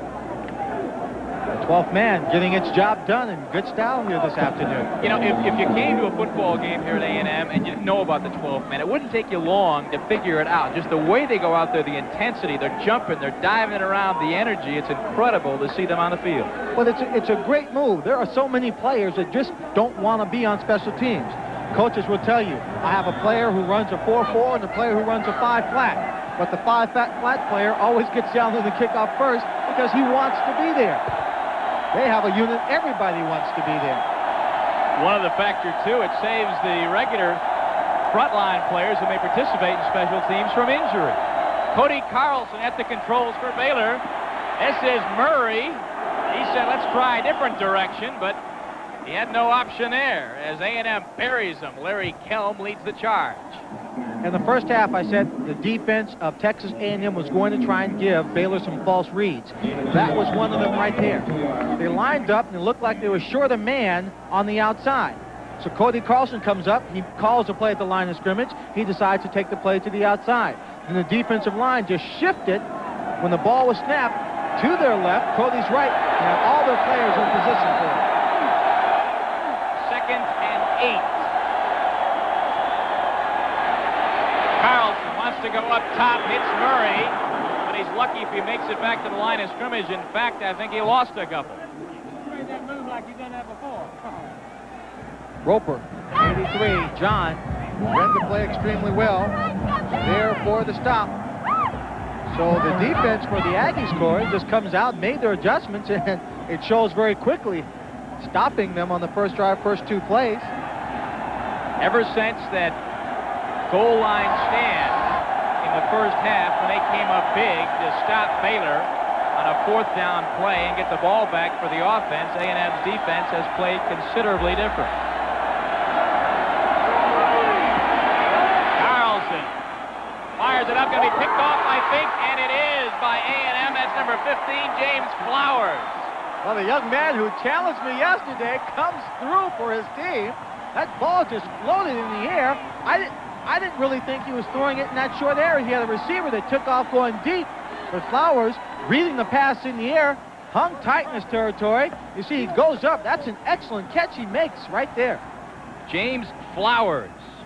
He also is from Bryan, Texas. Had 2 interceptions last week. In fact, ran one back 25 yards for a touchdown. So a good break for A&M. 1st and 10 on the 40-yard line. That's Vick pounding it up. You see flags all over the place. I believe, Corey, this has to be their best field position of the day to start a drive.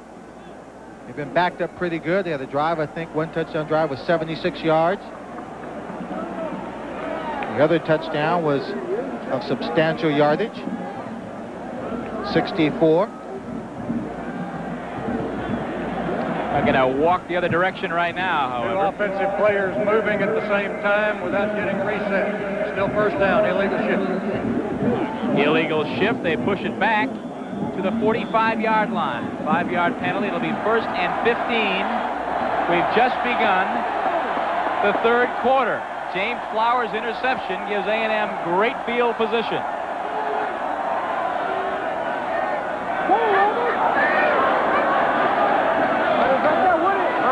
To Woodside, going to be picked off. No, and that's Thomas Everett, number 27, and he should have had that football. And he came up. He was in the great position for it. If he had picked it off, he would have been an express mail delivery into the end zone. No kidding. See him as he steps right up in here. Now, right now, look at the field, how much darker it is. There's a big shadow that is now creeping, has crept all the way across to the far hash mark in the field. So players coming out of that sunlight are going to have to make an adjustment with their eyes, as you see it there crossing the center. Everett, Baylor's interception leader with 4, would like to have had 5. Here Murray going to take off a big opening. A nice twisting move to the 37-yard line. Picks up about 7 yards on the play. Ray Berry, the outstanding linebacker out of Abilene, makes the stop. I told you his brother is on the 12th man unit for Texas A&M. And don't think Ray Berry wasn't looking for this. Knowing that this young man, Kevin Murray, will take off and run, he was probably just hanging in the center of the field to pick him up if he did that. He decided to run, and instead of picking up the 1st down, it's 3rd and 8. Harris, Bernstein, and Walker, the top of your screen, all looking to get the ball from Murray. He's rolling out, giving directions to Walker. It's incomplete. Coverage supplied by Ron Francis, who was there at the right time to knock Walker around. You saw Walker, Shea Walker, walking out and talking to Francis here, number 11. What he is upset about is the fact that Francis came over and collared him around the neck for the tackle. He shouldn't be upset about that as much as he should be upset about the fact he didn't make the catch. He's going to get hit anyway. So A&M fails on the 3rd down opportunity. Second down opportunity. It's third down now. That's right, 3rd and 7. And it's stumped. Fakes the play. He's going to punt it away. Not only a quarterback. Oh, almost had a chance there as Rod Harris hustled down. Almost had a chance to down that ball within the 5, which was the plan there, as they got back into field goal position. 12:45 to go in the 3rd. A&M failing to capitalize. Baylor has the football on their 20-yard line. Rutledge, big opening. Crashing through to the 26-yard line. Johnny Holland is there. 2nd and 4. Score of the ball game after Holland stopped there. The All-American, All Southwest Conference player. Runs a 4.7 40-yard dash. That's quick for a linebacker. Real quick. Conference Defensive Player of the Year last year. Flags all over the place. I was looking at the 25-second clock. It looked like it might have been close.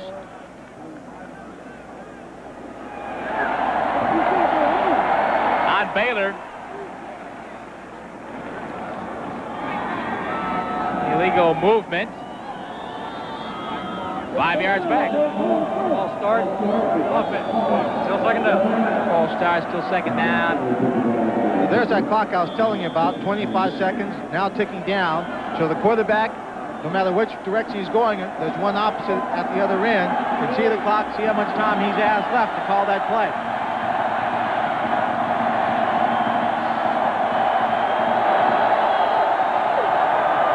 No backs at all. That is Murray, and he is smashed by Kell. That's one of the 60-some formations that Grant Taft and company have cooked up for their offense at Baylor. In fact, they use at least 40 in each game, and they've used 60-some over the course of the year. Well, you can do that because Cody Carlson has had so much experience. He has been playing, sharing time for 3 years. Now he comes in, has to control himself. Other players learn one position. He knows them all. So one play you have no backs. The next play you got 2. McAdoo and Rutledge. Carlson fires it out to Matt Clark. He's got it at the 37-yard line. Matt Clark making a fine catch over number 15, James Flowers. We're talking to the defensive coordinator about his unit, and he said if there's any mix-up or confusion, you know, you'll see it very quickly on this team, because our guys have to look at so many different formations that Baylor runs, and if somebody's wide open, it's probably a mix-up. Matt Clark, the gentleman who scored the touchdown in the first half to make it a 14-0 Baylor game at that point. 1st and 10 Bears, 36-yard line. Carlson, quick throw. That was intended for Davis at about the 40-yard line. Chet Brooks covering. Got 10.5 minutes to go here in the 3rd quarter. Still a 20-14 game. The Baylor offense is really forcing this young team of Jackie Sherrills to play a lot more man-to-man coverage than they would like. When they spread their receivers out, sometimes they'll have 3 receivers spread out, 4, no backs. We can't even get them all in the camera shot. They're so far apart. That's right. 2nd and 10. That's Rutledge in motion again. The zip backfield. Carlson going to run it. Now he's going to fire, and it's caught there by Ben Baker at the 48-yard line. Now Carlson showed some good mobility there. Looked like he was going to keep the ball and threw it at the last moment and connected on the 1st down toss. Well, connects on the 1st down toss, and he almost gets a couple of defenders for the Aggies hurt here. Number 27, Chet Brooks, will come across to make a hit, but he's really going to hit his own player, number 30, Alex Morris, right there. Well, when you converge on a receiver, when the quarterback's scrambling around, it gets real difficult. It gets hairy out there. Another 1st down for Baylor as they move close to midfield. Pitch, Rutledge. Gain of about a yard. You noticed all the alliteration on this team? They got David Davis, Ben Baker, Randy Rutledge. It's going to all roll off the tongue. The parents were English majors. Maybe, maybe. Baylor. Cody Carlson, yeah, they got 4 on the starting alignment for offense. On the Baylor team, number 65, Joel Porter, the tackle. Interesting story about him. He was out singing, out watching a band sing. He and a few teammates joined in, invited him on stage, and they all sang all night long. Second made it picked off. That's Chet Brooks at the 49-yard line. So Carlson and company moving the football, trying to get it across midfield, and the big interception by 27, Chet Brooks for A&M. Number 27, Chet Brooks, 5'11", 190 pounds. They say he is a tough player, maybe the best player in that defensive secondary. He has been shifting around all day long, reading his keys, trying to be on top of the receiver he thinks is going to make the play. Right at that moment, he read the play perfectly, comes up with a big interception. Chet Brooks, last year, against Baylor, broke a kneecap. He was out for the rest of the year. He has special incentive today. In fact, he says, I just don't like Baylor. So a big pick here as Murray, little screen to Vick. Roger Vick gets about a yard there as Baylor smelled that out pretty quickly. And number 43, Aaron Grant, came up along with Russell Sheffield. Make the stop. Good look at Brooks there. There's Brooks, first name Terrence, but goes by Chet. What's important now for the Aggies is to be able to capitalize on the mistake. They had a mistake or the turnover. They got a turnover, interception earlier, but they didn't get any points out of it. Could not capitalize on the Flowers interception. Can they capitalize on the interception by Brooks? Murray, big rush, gets it off. It is caught by Harris at the 40-yard line. First down for A&M. Right now, though, let's check in with Becky. Becky? Corey, as everyone knows, Baylor is bear country. Now, these beasts have been the team's mascot since back in the 1920s. The first time a bear was used as Baylor's mascot was in a game with Texas A&M. Everyone knows there's no love lost between the Aggies and the Bears, and perhaps this guy's predecessors was even one of those who started the Aggies joke. And perhaps that's why in 1956 a group of Aggie students kidnapped the Baylor Bear. So while the Aggies have their 12th man, the Baylor Bears can catch a football. Corey? Roger Vick breaks loose inside the 30 to the 28-yard line. So A&M working the ball into Baylor territory. Another first down. They're second in succession. And I like the way the Bear catches the football, by the way, Lynn Swan. He did a good job. Right here, the man doing the best job is Roger Vick, number 43. Takes a handoff again. We haven't seen him break a tackle and run this well since the first quarter, when on the first run, he broke tackles and fumbled the football. That gain good for 13 yards. Vick with 41 on the day. And again, his number is called. This time he is hit hard at the line. Steve Grumbine out of Irving, Texas. The big left tackle makes the stop. All Southwest Conference performer. And Roger Vick, who rushed for 104 yards last week in the Houston game. The week before that, rushed for 104 yards against Texas Tech. And I have to believe that at halftime, Jackie Sherrill told him not to worry about the fumble. Go ahead, run hard. Just hold on to it. Don't worry about it getting knocked out. Second and 8. Look out. Murray gets it off. He's got him in. It should be a pass interference call. They're going to give it to him. Yes. Flags at about the 80-yard line. That ball intended for Rod Harris. And out there, they're applying the coverage. Number 6 for Baylor, that's Anthony Coleman. I believe we're going to see a pass interference call on Coleman. Here it is. Guard the flag. The pass was not catchable. Well, put the flag back in the pocket. They've determined the pass was not catchable. Do you like that rule, Lynn? And it's a good call, because why are you going to call pass interference when the receiver could not have made the catch? Murray just threw this one up. He was under pressure from the blitz. There's the push. The ball was thrown, but the ball, you see right there, well out of bounds. The only way he would have caught that would have been if he were a 100-yard dash man running the curve here on the track. And if he had caught it, he'd been out of bounds anyway. Third and 8. 8:18 to go in the third quarter. Murray.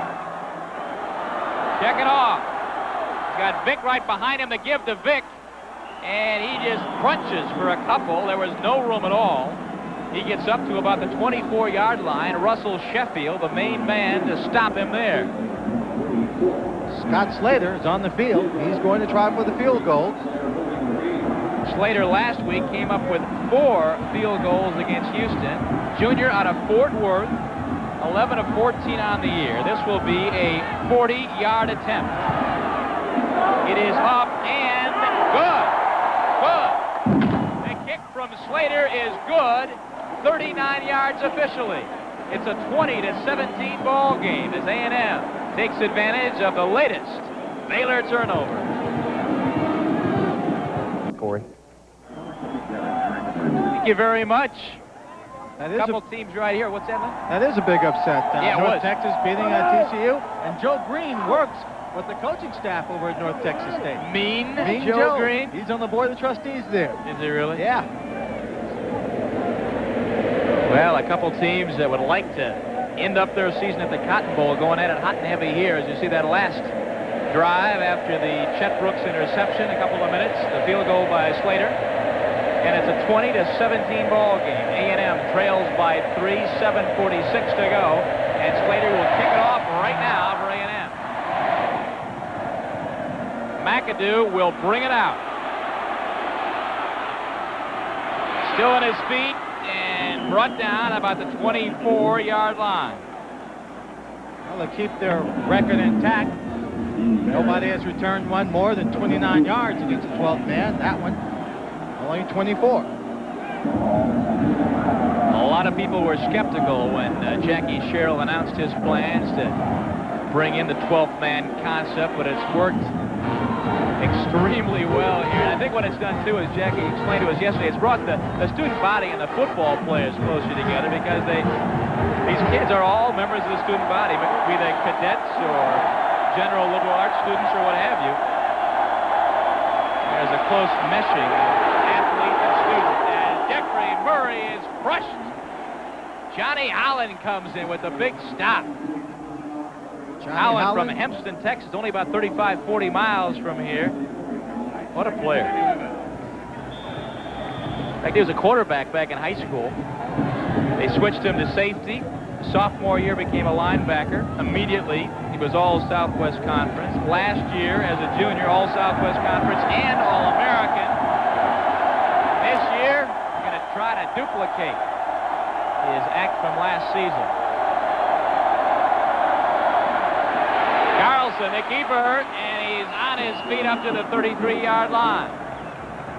Corey, you always hear people talking about helping another player out, not being out of position. On this last play, Cody's on the ball. A couple of players back there on defense, one of which was Holland, Johnny Holland, sitting in position. Someone walked up behind him, told Holland to pop inside. In other words, on this defense, you got to play it inside. He jumps inside. Sure enough, here's the play right up the middle.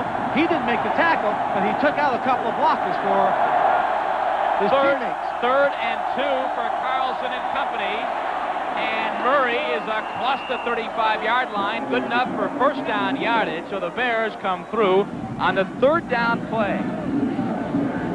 You know, the Carlson story is interesting, as most people know who follow the Southwest Conference. Carlson and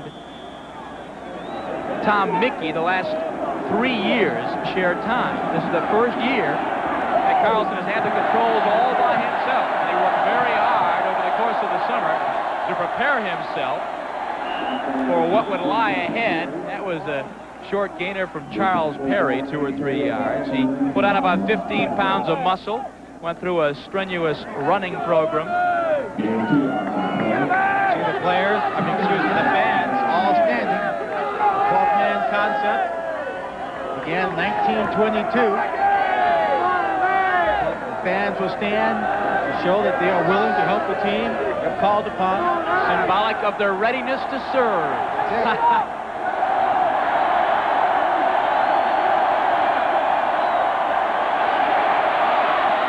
Good protection, rifles it out at the 42-yard line. It's caught there. David Davis. David Davis, number 1. David Davis having a pretty good ball game this afternoon. 18 yards on that completion. Cody Carlson showing he can pinpoint pass on the sideline also. He just puts it right there, just one step short of being out of bounds.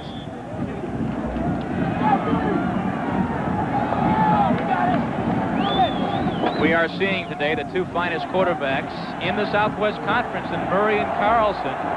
Both extremely talented young men. First and 10 from the A&M 43-yard line. Again, calls his own number up to about the 35-yard line.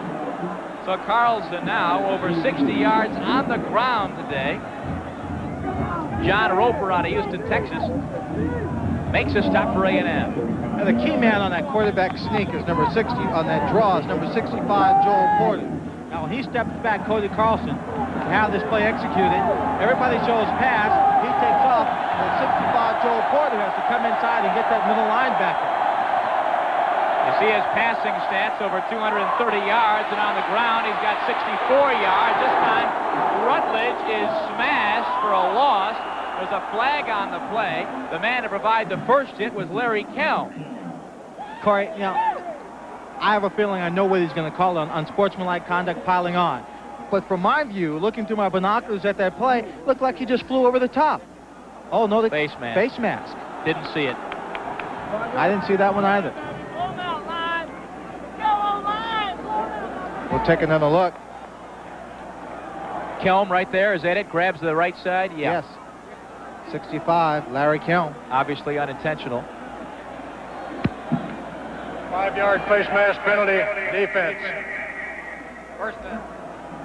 So that pushes the ball up to the 30-yard line, just outside the 30-yard line. We've got 4 minutes and 35 seconds to go here in the third.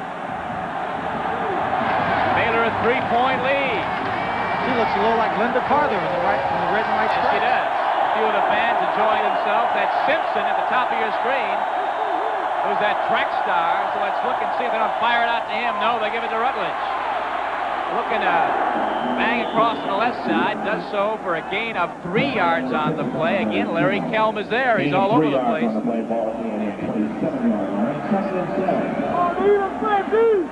Larry Kelm, a smart player, just read that Baylor offensive unit, moved down the line. Traditionally, this A&M team on defense doesn't like to read a lot. They just like to play aggressive, fire off the ball kind of defense. Fly around. Yeah, well, with all the different offensive formations that Baylor run, they really have to get their heads up and see what's going on, then move. It's one of the things that R.C. Slocum was worried about, the defensive coordinator, a complicated game plan.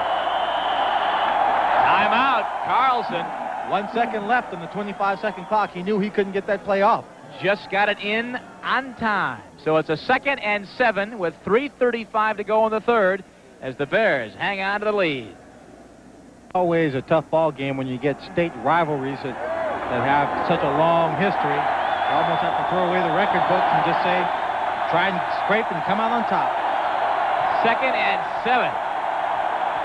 27-yard line of A&M. Carlson to give Rutledge. Nice hole across the 20 inside to the 17-yard line where Johnny Holland brings Rutledge down. So Baylor's offense is moving. Watch it again. One of the things they were concerned about when they faced this offensive Baylor is that big offensive line and their ability just to drive people off the ball and to move steadily downfield. All of their scoring has come very quickly, with the exception of the one field goal at the end of the first half. Now it looks as though they're driving again steadily. Murray kind of hurdles his way inside the 15 to the 13-yard line. And that offensive line is doing the job. Guys like Addix and Don Robinson, the big right tackle, whom the A&M coaches mentioned us as really a comer. Excellent players. Joel Porter, 6'4", 270. Kyle Lane, 6'1", 245. Addix, 6'2", 270. Bates, 271. Robinson, 280. Addix and Bates supposed to be the two strongest players in the whole team. That's Douglas in motion. Carlson, the pitch. Murray inside the 10, dives to about the 7-yard line on that 2nd and 6 play, and I think he's got the first down. It's a great play of the veer by number 27, Chet Brooks. And Murray is down on the near side. And that's Carlson looking over, trying to figure out how seriously Murray may be injured. One of the things that's so tough to stop in terms of this veer are the chop blocks, the cut blocks that are made on the cornerbacks. Real tough to get a cornerback to learn how to take those on and move. You see, they force a pitch. Chet Brooks is on the sideline. He's being blocked. He takes that block, sheds it, then comes to the outside to make a real tough tackle on Murray. Just barely gets him as he's going down. He's hit again by number 10, Kip Corrington. Corrington is only 5'11", 171 pounds, but his reputation does precede him as a tough player, as a hitter. Well, as Jackie says, this guy splatters people. That was a nice effort by Murray, a second effort there to get an extra 3-4 yards after the initial hit. Yeah, but just as Vicks lost the ball in the second effort in the first quarter, put himself in an awkward position where he didn't see a tackler, Murray does the same thing here by trying to get the extra yards. You know, stretches his body out, puts himself in the position where he cannot protect himself. And then number 10, Kip Corrington, comes up and is able to get in the extra hit. And you can't fault Corrington for coming in and trying to make the hit. He's trying to stop him from getting the extra yards. He doesn't make the hit. It might have been another 1.5 yards, 2 yards, which, as you know, can be a big difference when you're down inside the 10-yard line. Murray out of Houston, Texas, a freshman leading ground gainer coming in with 317 yards for the Bears. And an impressive 5.8 average per carry. All right, here we go. It's first and goal from the 6-yard line. Rutledge and Connor to give Rutledge right up the gut. Inside the 5 to the 3-yard line. So the Bears simply pounding away.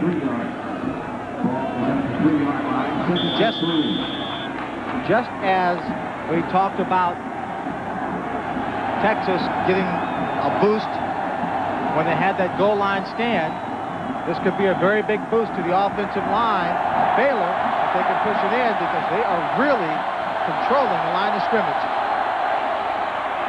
Veer, Carlson, touchdown.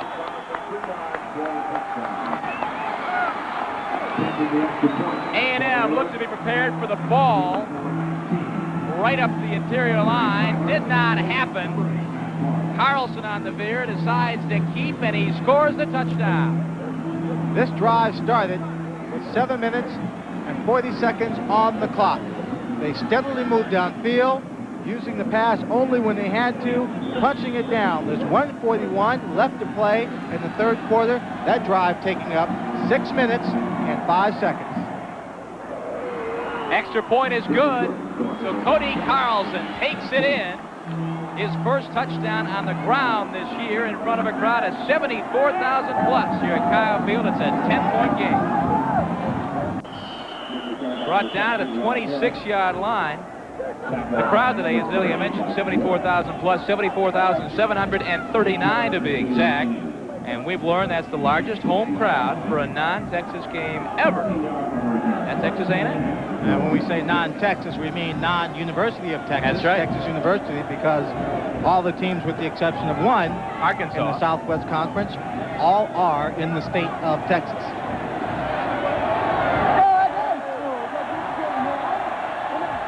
Minute 37 to go, third quarter. Murray, quick drop. That ball intended for Bernstein. Did not have a lot on that ball. Thrown low and well behind Bernstein.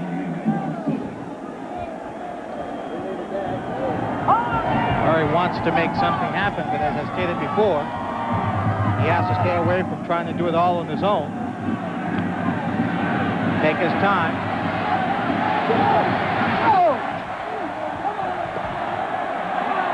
So it's second and 10.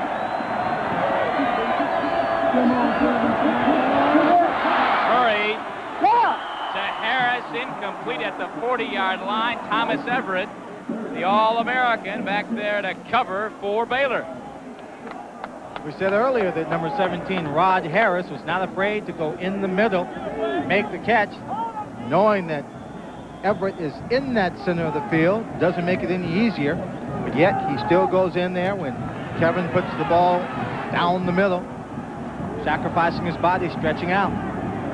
One of the problems, though, that Murray does have, the A&M offense does have, they really don't have that burner, that guy with the exceptional speed that can fly out there and catch up to that football when Murray lays it out. 3rd and 10.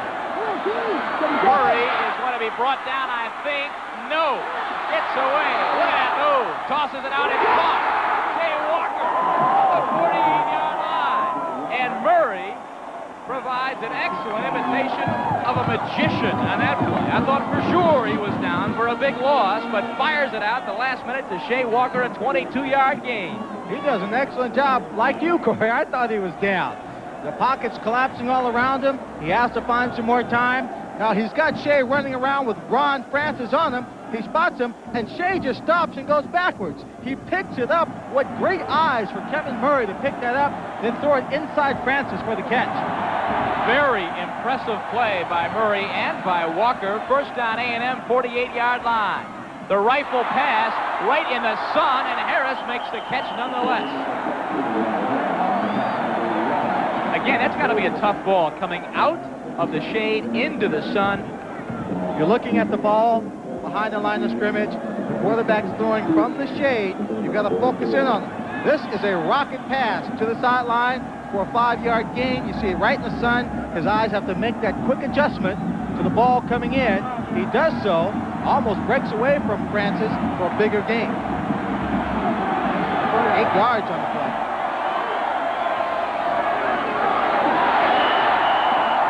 Woodside breaks through for a gain of about 5. Keith Woodside out of Vidalia, Louisiana. This kid's a game breaker. I'll tell you, he probably was a little upset with himself there. He broke through that line. There was a bit of contact around his legs. Lost his balance and he went down. They maintained that balance. That could have been one of those big game breakers. Woodside, a few years ago, was the top rusher in Louisiana. Jackie Sherrill scooped him up before LSU could get after him. The third quarter has ended. Underway, A&M on the Baylor 39-yard line. This is Kevin Murray. And that is Ron Bernstein. 25-yard line. Look at him go. Down to the 22. Fumble. No. It will not go to Baylor. I think they will rule the ball was forced out by the ground. And the ground cannot cause a fumble. Once the player's knee hits the ground, that play is dead.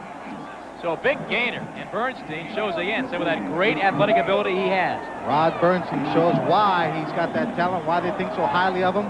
With his 4.5 speed, he has good strength, crossing pattern, simple crossing pattern across the field. He turns it into a big gain. 23 yards, as a matter of fact. 17-yard line. That's Woodside. Down to about the 13, maybe the 14-yard line as Robert Waters comes up to make that stop. So A&M, and you just got a feeling the way they're moving that football, unless they make a mistake here, they may be going in. Yes, see the stats there for 3 quarters of play. Texas A&M not having a great deal of success on the ground, most of it coming in the air. 222 yards worth. Very similar passing statistics through 3 quarters. That was Bernstein in motion. Murray up in the air. Tony Thompson, the great catch at the 4-yard line. Wow, Ron Francis right there. Thompson way up in the air and knocked off his feet. One of the real tough catches that any wide receiver can make. He is being hit up in the air. He is off balance, and yet he is going to come down with this catch. You see it there from the end zone. The ball zips right in there. He goes up, stretched out. He's hit low. Could have been flipped up on his head, but he comes down with the catch. Mix up in the backfield. You saw Murray tried to hand it off to Roger Vick. Somehow they did not connect, and Murray is lucky to retain the ball. Loses a couple back to the 5-yard line. That was a scary situation for A&M fans. Not a bad day for Murray. 256 yards throwing and 1 touchdown. No interceptions. He came into this ball game having thrown 6 touchdowns and 7 interceptions. Murray is 3 short of the all-time conference and school touchdown mark. He's going to try to make it 2 short here. Murray tosses it up in the far corner. Touchdown! Woodside is there.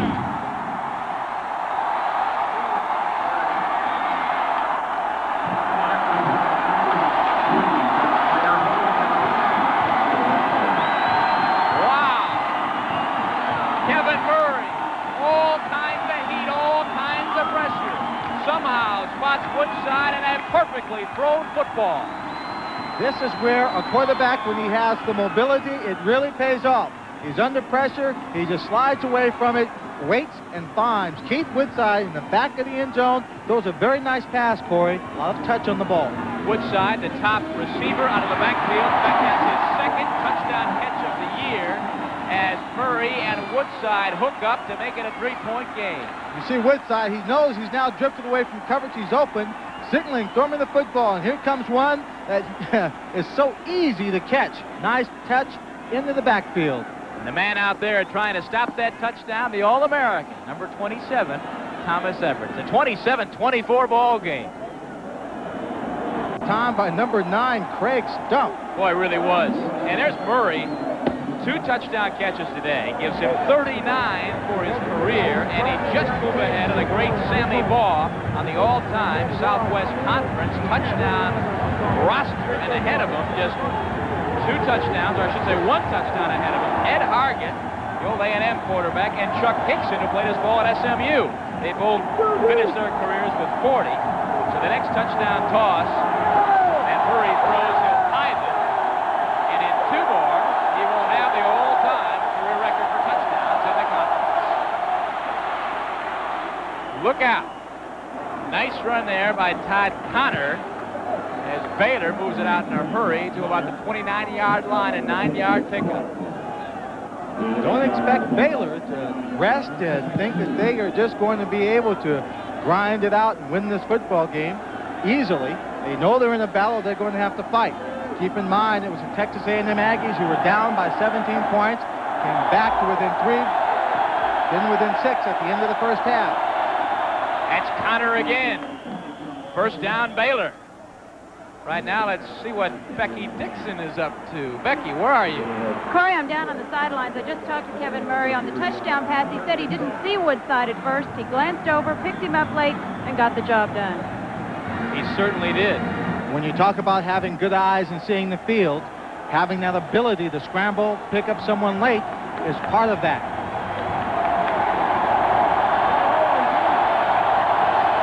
First and 10, Baylor.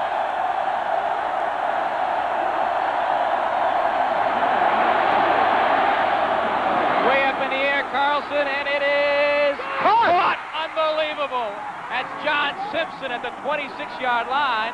He had 2 men all over him, Holly and Corrington, and somehow Simpson grabs the football.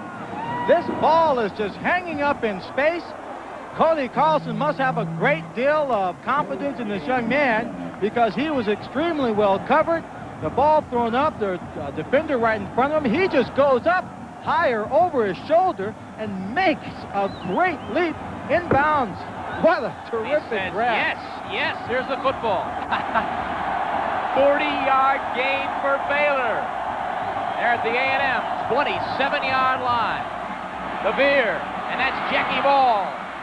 Inside the 25 to 23-yard line. Jackie Ball's first carry of the afternoon ball. An experienced player, a senior. Junior rather, out of Beaumont, Texas.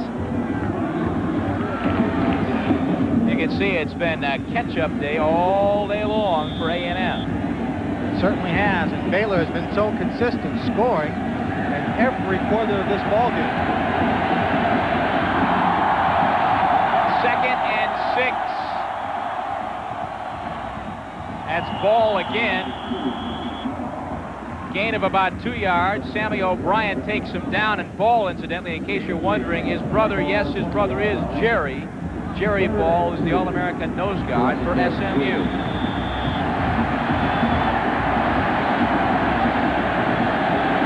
Brad Taft, Jackie Sherrill. Keep in mind, this Baylor team coming into this 1986 season, they were ranked number 8 in the country before slipping after a couple of losses. Carlson is hammered. Holland is there. The man to make the initial stop, though, is number 73, Todd Howard. So Howard and Holland combined to bring Carlson down for a loss. And this is just excellent defensive play. You see Howard takes on the blocker, sheds him, the false read, and wraps up Cody Carlson, and number 11, Holland, comes in to help him finish it off. Sets up a 4th and 7, and who is on but Terry Seiler, who's kicked one for 32 and the other for 20, both in the first half. If he can hit this one here, it would be a 41-yard field goal. It's up, and I don't know. Yes! What a day for Seiler. His 3rd field goal. And A&M drops again, 10 points back. That's his longest kick of the year.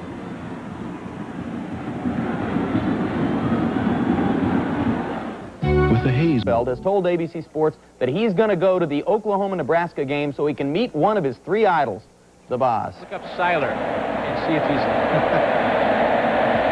30-24 is our score. Just under 9.5 minutes to go. Rod Harris says, no, thank you. We'll keep it in the end zone and bring it out to the 20-yard line. As the shadow continues to creep across Kyle Field. Got about 95% of it covered now. Started out in bright sunshine. It's been a beautiful day.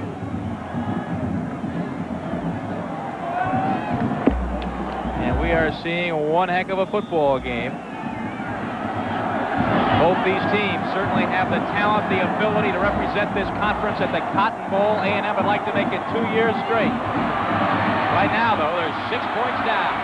Murray lofts it on, and it is incomplete. The intended receiver, number 43 out of the backfield, Roger Vick. Ron Francis came up. The ball deflected. Could have been picked off. Well, you got one receiver running away from him towards the goal line. Another receiver coming back to him trying to make this play. And the receiver coming back is also bringing a defensive man with him right here into the coverage. Receivers have to be smart and heads up when they come back to a scrambling quarterback, not to bring a man into coverage if the ball's going to someone else.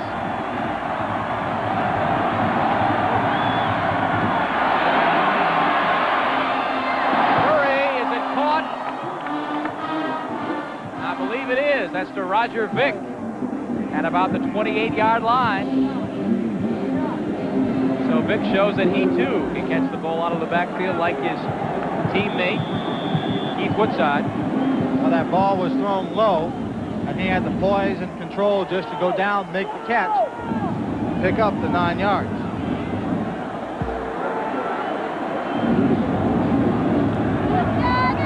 That, my friends, is an Aggie. 8:40 to go. 28-yard line. That's Vick. Nowhere to go, really. The 30-yard line. And Ray Berry brings him down there. You see number 77 out there? It's a good shot. Big Marshall Land as they give the first down to A&M. Vick with 46 yards on the day so far. Look at the top 10 teams in action today and tonight. Arizona State, as you see, Lynn. I saw leading that Southern Cal. Leading my team. I got to point these things out to you. There's a fourth quarter to play. That's right. 8:08 to go. Murray, and that ball either slipped or was deflected out of his grasp. I'm not sure which. Number 35, Scott Works, was jumping up and down like he was the man responsible, just to let us know. In case we couldn't see it, and we did. In case we couldn't see it. We appreciate that, Scott. Thank you very much. You see, he gets his hands right up in the air. Bats it high enough so it goes over the head of number 17, Rod Harris. Thanks, Scott, for his help there. All right, sets up a 2nd and 10.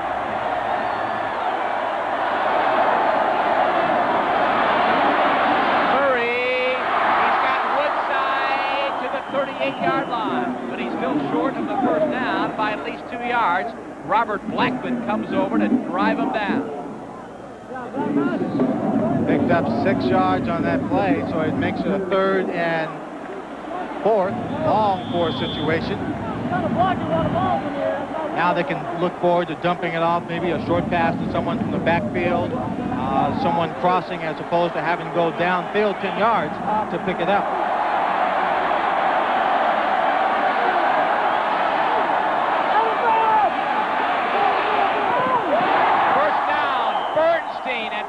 33-yard line. Murray went to his favorite target, and Bernstein comes through with the first down catch. Possession receiver, when you need a catch, you go to the player who comes through for you, who is consistent. But part of that is that the defense also knows you're going to him. In this case, they decided to blitz. They played man-to-man coverage, and Ron Bernstein comes on top. Bernstein with 72 yards in receiving. Murray scrambling, gets it off, and it's caught. Tony Thompson across midfield. Passes off to the 45 by Ron Francis. And I'm telling you what, Murray again showing that excellent athletic ability, scrambling, maneuvering, looking for the open receiver, and he got crushed at the end of this play. I'll tell you one thing, Chuck Connor's rifle couldn't move any faster with any more velocity than the one of Kevin Murray right here. He just whips it all arm to the outside to Thompson, who puts a good move on Francis, gets a little help from Woodside downfield, number 33, and he has the first down to keep the Aggie drive alive.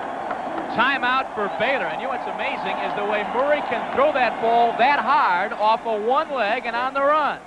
It's a 30-24 ball game. We got 7 minutes to go. Stay with us. Announcing the Valvoline 4-Guard I Love a Parade sweepstakes. Win a trip for 4 to 4 of America's greatest parades. To enter, watch the next commercial and remember what the driver of the smoking car says. Then go to a participating store for details. By 6, and I think each team has really shown the ability to put points on the board and do it very, very quickly. So keeping that in mind, if the Aggies go down here and score, they have a 1-point lead. Oh. Baylor has the ability to go the length of the field in less than 2 minutes. Unquestionably, each team with tremendous striking power. Roger Vick avoids one tackle, gets outside, but Everett comes up, along with James Lee, and bring him down after a gain of 2. You know, in this box that we're announcing from, we have a very interesting view with all the fans right here in front of us. And on that last play, I thought it looked like it might have been an inadvertent face mask. And all the fans up in front of us were sitting here raising their hands like a claw, hoping that their official would call that face mask. Ball the 44-yard line. The clock continues to tick. Less than 6.5 minutes to go for the game.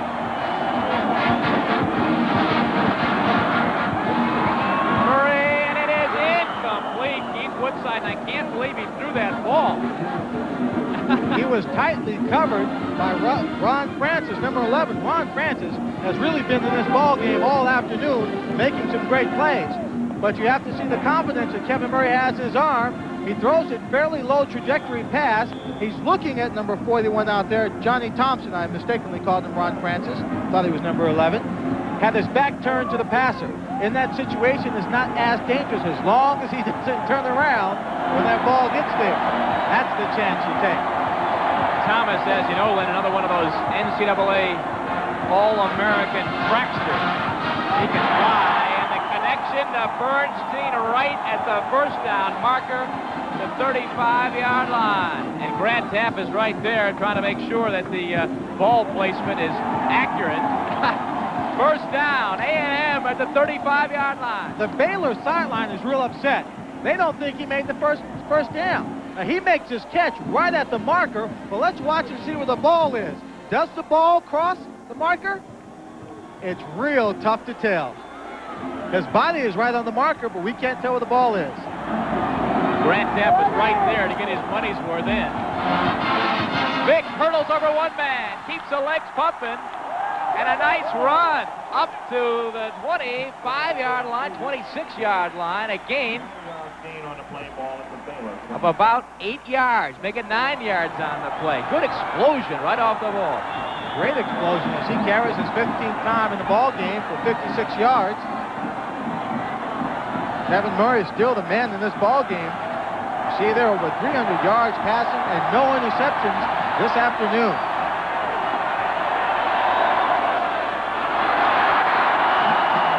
Roger Vick barrels to the 22-yard line. I have to believe, Corey, that with all the success Murray has had passing in football, mostly to the outside this afternoon, he has that Baylor defense spread from sideline to sideline. They've opened it up a bit on the inside, so now their ground attack is punching it out down the center. Two things that's going to happen. It's going to run the clock now while they're in scoring position and maybe continue to soften up that defense. Murray, pitch, Woodside, look at him go. 10-5 is the end. No, out of bounds at the 2-yard line, but Keith Woodside, the man who can explode, who can turn a corner in a second, good for 20 yards, and A&M is knocking again. Roger Vick is usually the man in charge of the running attack. He dislocated a finger, missed 2 weeks, and it was Keith Woodside who had to carry the weight of the running attack. He shows that he was quite capable of carrying that load. Woodside and Vick. Woodside and Vick doing the job today for Jackie Sherrill and the Aggies. Vick, not this time. Vick has got to be careful. He has done this a couple of times in the afternoon. He has come to that center of the pile. He's struggling, trying to get more yards. That time he was wheeling, rolling over towards his right with that ball sticking out, just holding on to it with one hand. Somebody hits that with a good solid shot, the ball can pop loose. Right now the Aggies are playing the clock. Robert Waters, the man to come up and beat Vick very hard at the line of scrimmage. Ball's on the 2-yard line. The 25-second clock had run down to 8. They wisely take a timeout. So with 4:38 to play in the ball game, trailing by 6, the Aggies are in scoring position. A Ranger never takes the easy way out. You're reaching deep inside you for things you've never known. Go! That's why getting into the Rangers is tough, and the training is tough. Be all that you can be. So it makes me feel like I'm part of something really special. Be all that you can be. And I'm not the only one. Find your future in the Army. When you buy a Nissan 300ZX, you buy a legend, a tradition of many Z cars, each meticulously made to the tolerance of an expensive watch. You buy a racing heritage unmatched by any car in its class. But most of all, when you buy the awesome 300ZX, you buy Nissan. The quality and performance is 300ZX. The name is Nissan. Beatens. Alabama is second-ranked in the nation. Paterno's Penn State squad is number 5. Coverage begins with college football today, next Saturday. 4 minutes and 38 seconds to go here in the fourth quarter. A&M has yet to lead in this ball game. They trail by 6. They have an opportunity to tie it up here. 2nd and 2. The extra point would put them in front, but at first they got to score. Roger Vick left side and no. He is stopped out there. Guys like Johnny Thomas and James Lee in there to come up with a big defensive stop for Baylor. Oh, this is a great job on the Baylor defense. Just when they need it most, they penetrate, they get across the line of scrimmage. Vick can't even find a hole, can't see daylight, can't see anything but green and white. Johnny Thomas, the man to really smell that play up, come up with a big pop. Right on Vick, and now it's 3rd and goal. Things are getting tense at Kyle Field. Here comes Waters, and it is caught! Thompson, the catch!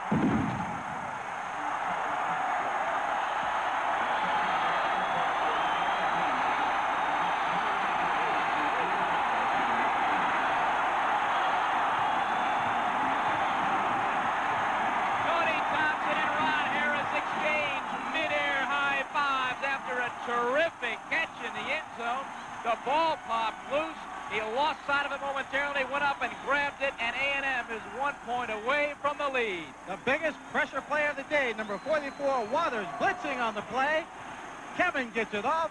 Thompson is there. He juggles it a bit, but still hangs on to it. And the all-important extra point is up and good from Scott Slater. And the Aggies are in front, 31-30. Their first lead of the ball game with 3 minutes and 48 seconds to go. And for Kevin Murray, his third touchdown catch of the day, he is now even with Chuck Hickson and Ed Hargan in the all-time Southwest Conference touchdown list. The Aggies are in front for the first time in the ball game, but not necessarily in control. You better believe that. The Baylor offense is going to get this ball back. They have scored touchdowns in less than 2 minutes on 2 different occasions in this ball game, on drives of 64 yards and one of 76 yards. They can do it again here. They have 3 minutes and 48 seconds to go in this ball game.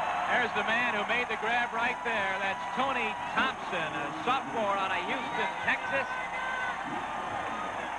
First touchdown catch of the year. You can see this place is going nuts right now. Scott Slater is on for the kick. The towels whipping around the stadium. 74,000 plus.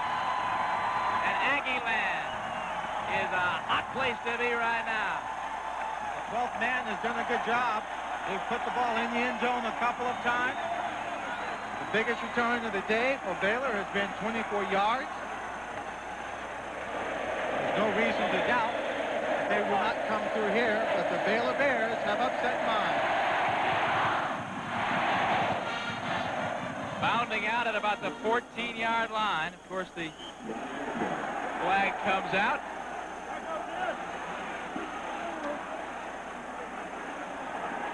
Texas A&M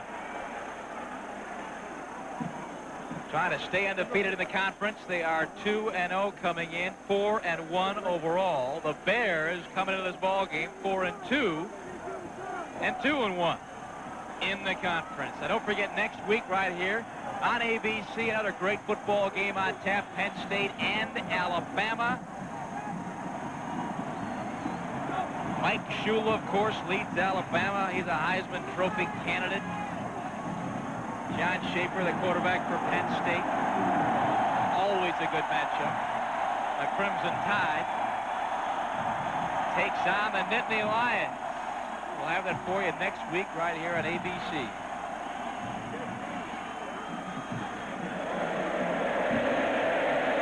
Tony Thompson, the man who caught that touchdown pass, has had a good afternoon. The yards have not been great, but they've been key. 6 catches for 50 yards. Slater blasted it again out of bounds at the 15 or the 14-yard line. So we'll do the whole thing one more time. Here's the go-ahead touchdown. Murray hitting Thompson. You see the pressure right there, right in his face, and he stands poised. And he finds Thompson. Thompson makes a catch after juggling it for 5 yards. Oh, he is so lucky that one of the players, number 6, Anthony Coleman, who was covering him on that play, didn't reach up, knock that ball away from him.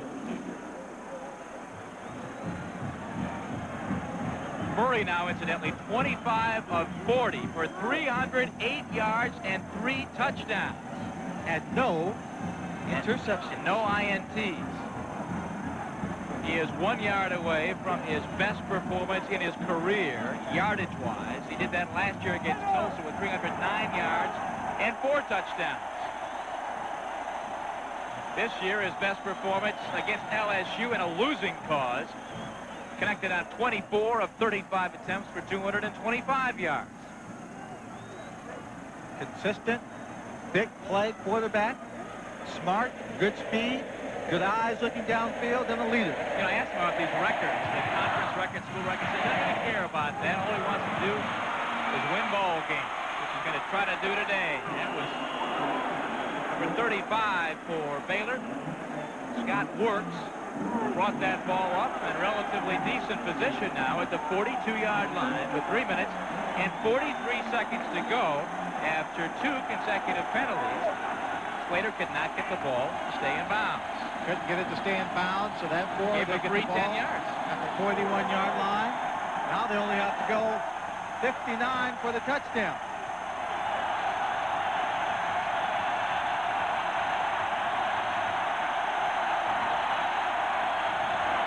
Cody Carlson intended for Douglas, and he wasn't there.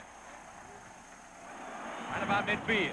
They had the blitz going there in an effort to put more pressure on Cody Carlson, playing man-to-man coverage, trying to force him to stay with his short passing game. The receivers are going to be tightly covered by that secondary of Texas A&M.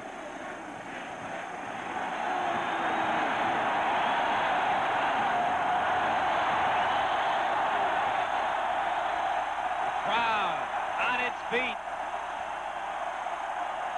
Carlson the draw, and he's hit hard by Johnny Holland. Boom!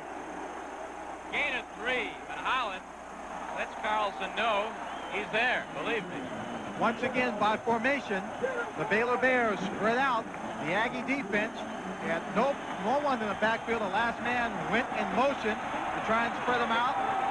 But right there in the center, All-American linebacker Johnny Holland, playing smart football, stopped him for a 3-yard gain. Now look what the players are doing for A&M. Guys like Clem saying, come on, let's hear it. And boy, are they hearing it. And Carlson says, no thanks, let's take time out. And again, Lynn, just like a moment ago, the clock ran down, didn't have time to get the job done. I think he was audibling, or perhaps thinking about it at the time, had to call timeout just to save the penalty. Yeah, he just took too much time to get it done, ran out, and now he doesn't have any more timeouts left in the ball game. They have used all their timeouts. That could come back to haunt them before it's over today. Hey, Monday night, we mentioned it earlier. Don't forget about it, though. A great NFL matchup. The undefeated Denver Broncos take on the New York Jets.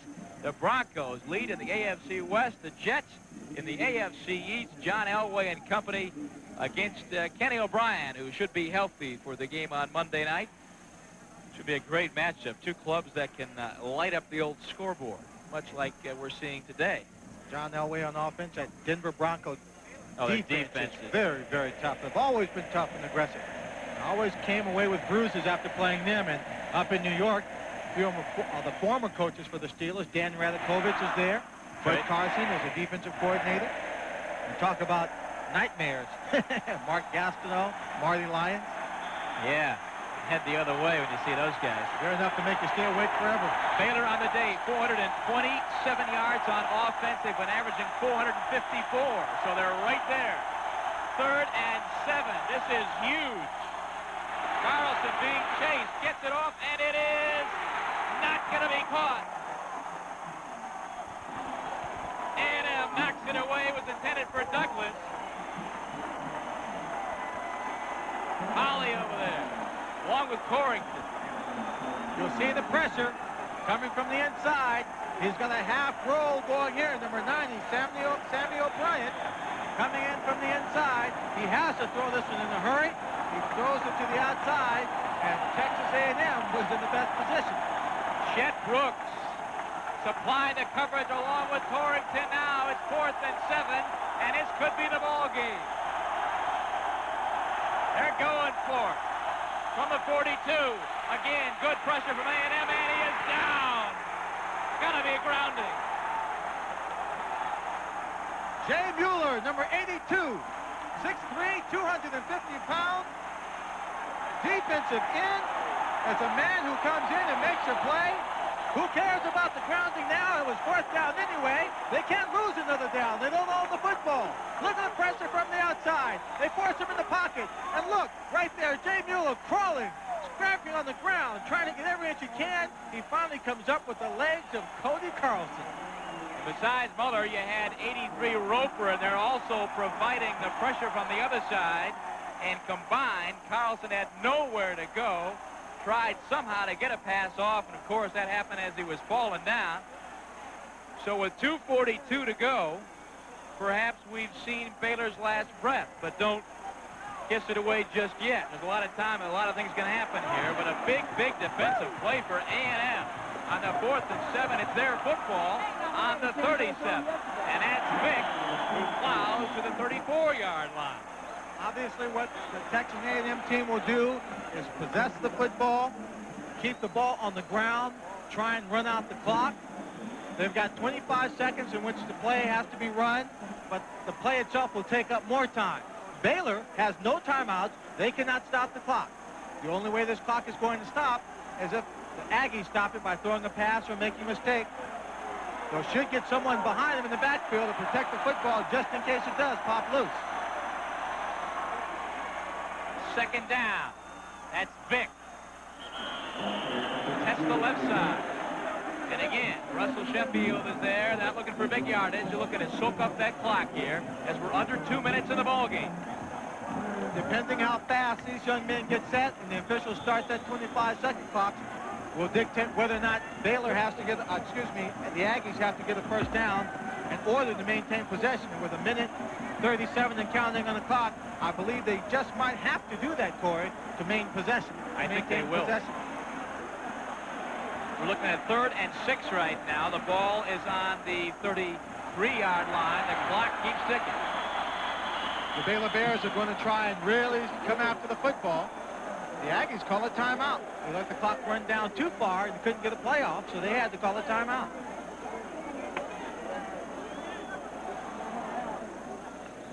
Or the other thinking, as we sit here and brainstorm a bit as to what's going on, they may have just decided to let the clock run down to 1 second, call the timeout. It's 3rd down and about 6 or long 6 for a first down. You run the clock down every possible second, call the timeout, then come to the sideline, discuss with your coach what play to run. If you should take the chance and put the ball in the air, or if you should just run a sweep, keep it on the ground to use up more of the clock, then you're in fourth down situation, or if you get the first down, obviously it's just drop on the ball and run the rest of the clock out. Jackie Sherrill talking things over. If you're thinking ahead a little bit, A&M will take on Rice. They'll be on the road against SMU. They'll take on Arkansas on the road, then host TCU, and of course the big Texas game. There is no bigger game on the A&M schedule year in, year out. Baylor, TCU, Arkansas, Rice, and they close with Texas. Baylor again as Grant Taft looks on, hoping for a mistake, hoping to get that ball back somehow, some way. Since '79, his clubs have averaged 7 wins a year. And it's Keith Woodside. He's not going to make the first down yardage. A minute 15 to go, a minute 14 to go. I think they're just a bit too far. Even if they're thinking about it to try for a field goal, the field position would be too good. They'll you don't want to give them that field position, no. If they're going to punt the football, I think they'll just, again, let the clock run down as far as they can 10 before they call the next play. It's less than 10 seconds on the 25-second clock, in case you're wondering. And 45 on the game clock. You really have to give the respect to this Texas football team, A&M football team, after having trailed throughout this entire afternoon, having the intestinal fortitude to stay in there, hang tough, come back, and grab a 1-point lead with only seconds, 41 to be exact, remaining in this ballgame. They took the time penalty, delay a game penalty, which pushes them back, and now they will punt it away. That's Craig Stump. We've got exactly 41 seconds to go. Will, of course, try to sneak it in, but he instead booms it to the end zone. So Cody Carlson and company will have one final shot after that 32-yard kick from Stump. They've got 35 seconds left to work some magic. Now again, if you're thinking about a couple long passes, Seiler has had a great day for Baylor with 3 field goals. The longest of the day, the 41-yarder here in the 4th quarter. So his confidence is intact. It's up. If they get down to where they think he can kick that field goal, obviously they will do it. They might also bring on Mark Mailer, who usually kicks the long ones. Carlson, by the way, 15 of 27, 273 yards on the day and a touchdown with 2 interceptions. The roar continues at Kyle Field. Carlson going up, and it is caught by A&M. Intercepted, I believe. Yes. Jeff Holley, number 2, back there deep in their prevent coverage for the Aggies. Cody Carlson drops back, knows he has to go for a pass downfield. Lofted one up because he also had pressure. A Watch it again here. Carlson throws up his third interception of the day. You see number 99, Sadler, looping in from the inside. You see the ball go up, off the mark to the outside. Number 2, Jeff Holly is right there. Holly is right there to make the grab. All 3 interceptions by Carlson in this half, incidentally. So now with 28 seconds to go, unless something completely unbelievable happens, it looks like A&M has got this thing wrapped up as Murray falls down. The clock under 20 seconds to go. 74,000 plus on their feet, and the vast majority of them with big smiles on their faces right now. They should be very happy. The Aggies overcame some big plays they gave away that allowed the Baylor team to have 17 points. They come back, and now the game is over to have won by 1, 31-30. That's it. You see Grant Taft in the middle of your screen, one of the classiest guys in football, the man who came into the program at Baylor inheriting a 3-28 record after 3 years, and boy, what wonders he's worked at Baylor. 31-30, Texas A&M. That's your final score here at Kyle Field. Let's look at the winning touchdown one more time as A&M works from behind the whole day and finally takes the lead on this play. And this play epitomizes what they had to face all afternoon. Pressure from the Baylor defense, pressure in the secondary, but determined and a concentrated effort by the receivers, by the running backs, by the line results, and this touchdown catch by Thomas. Tony Thompson makes the catch, and that was the difference. As the yell leader is being carried off the field, the Aggies are celebrating at Kyle Field. Universal Life, a philosophical breakthrough. It's not philosophy, it's a kind of life insurance from Metropolitan. Universal Life means the cash value of your insurance earns interest at competitive market rates.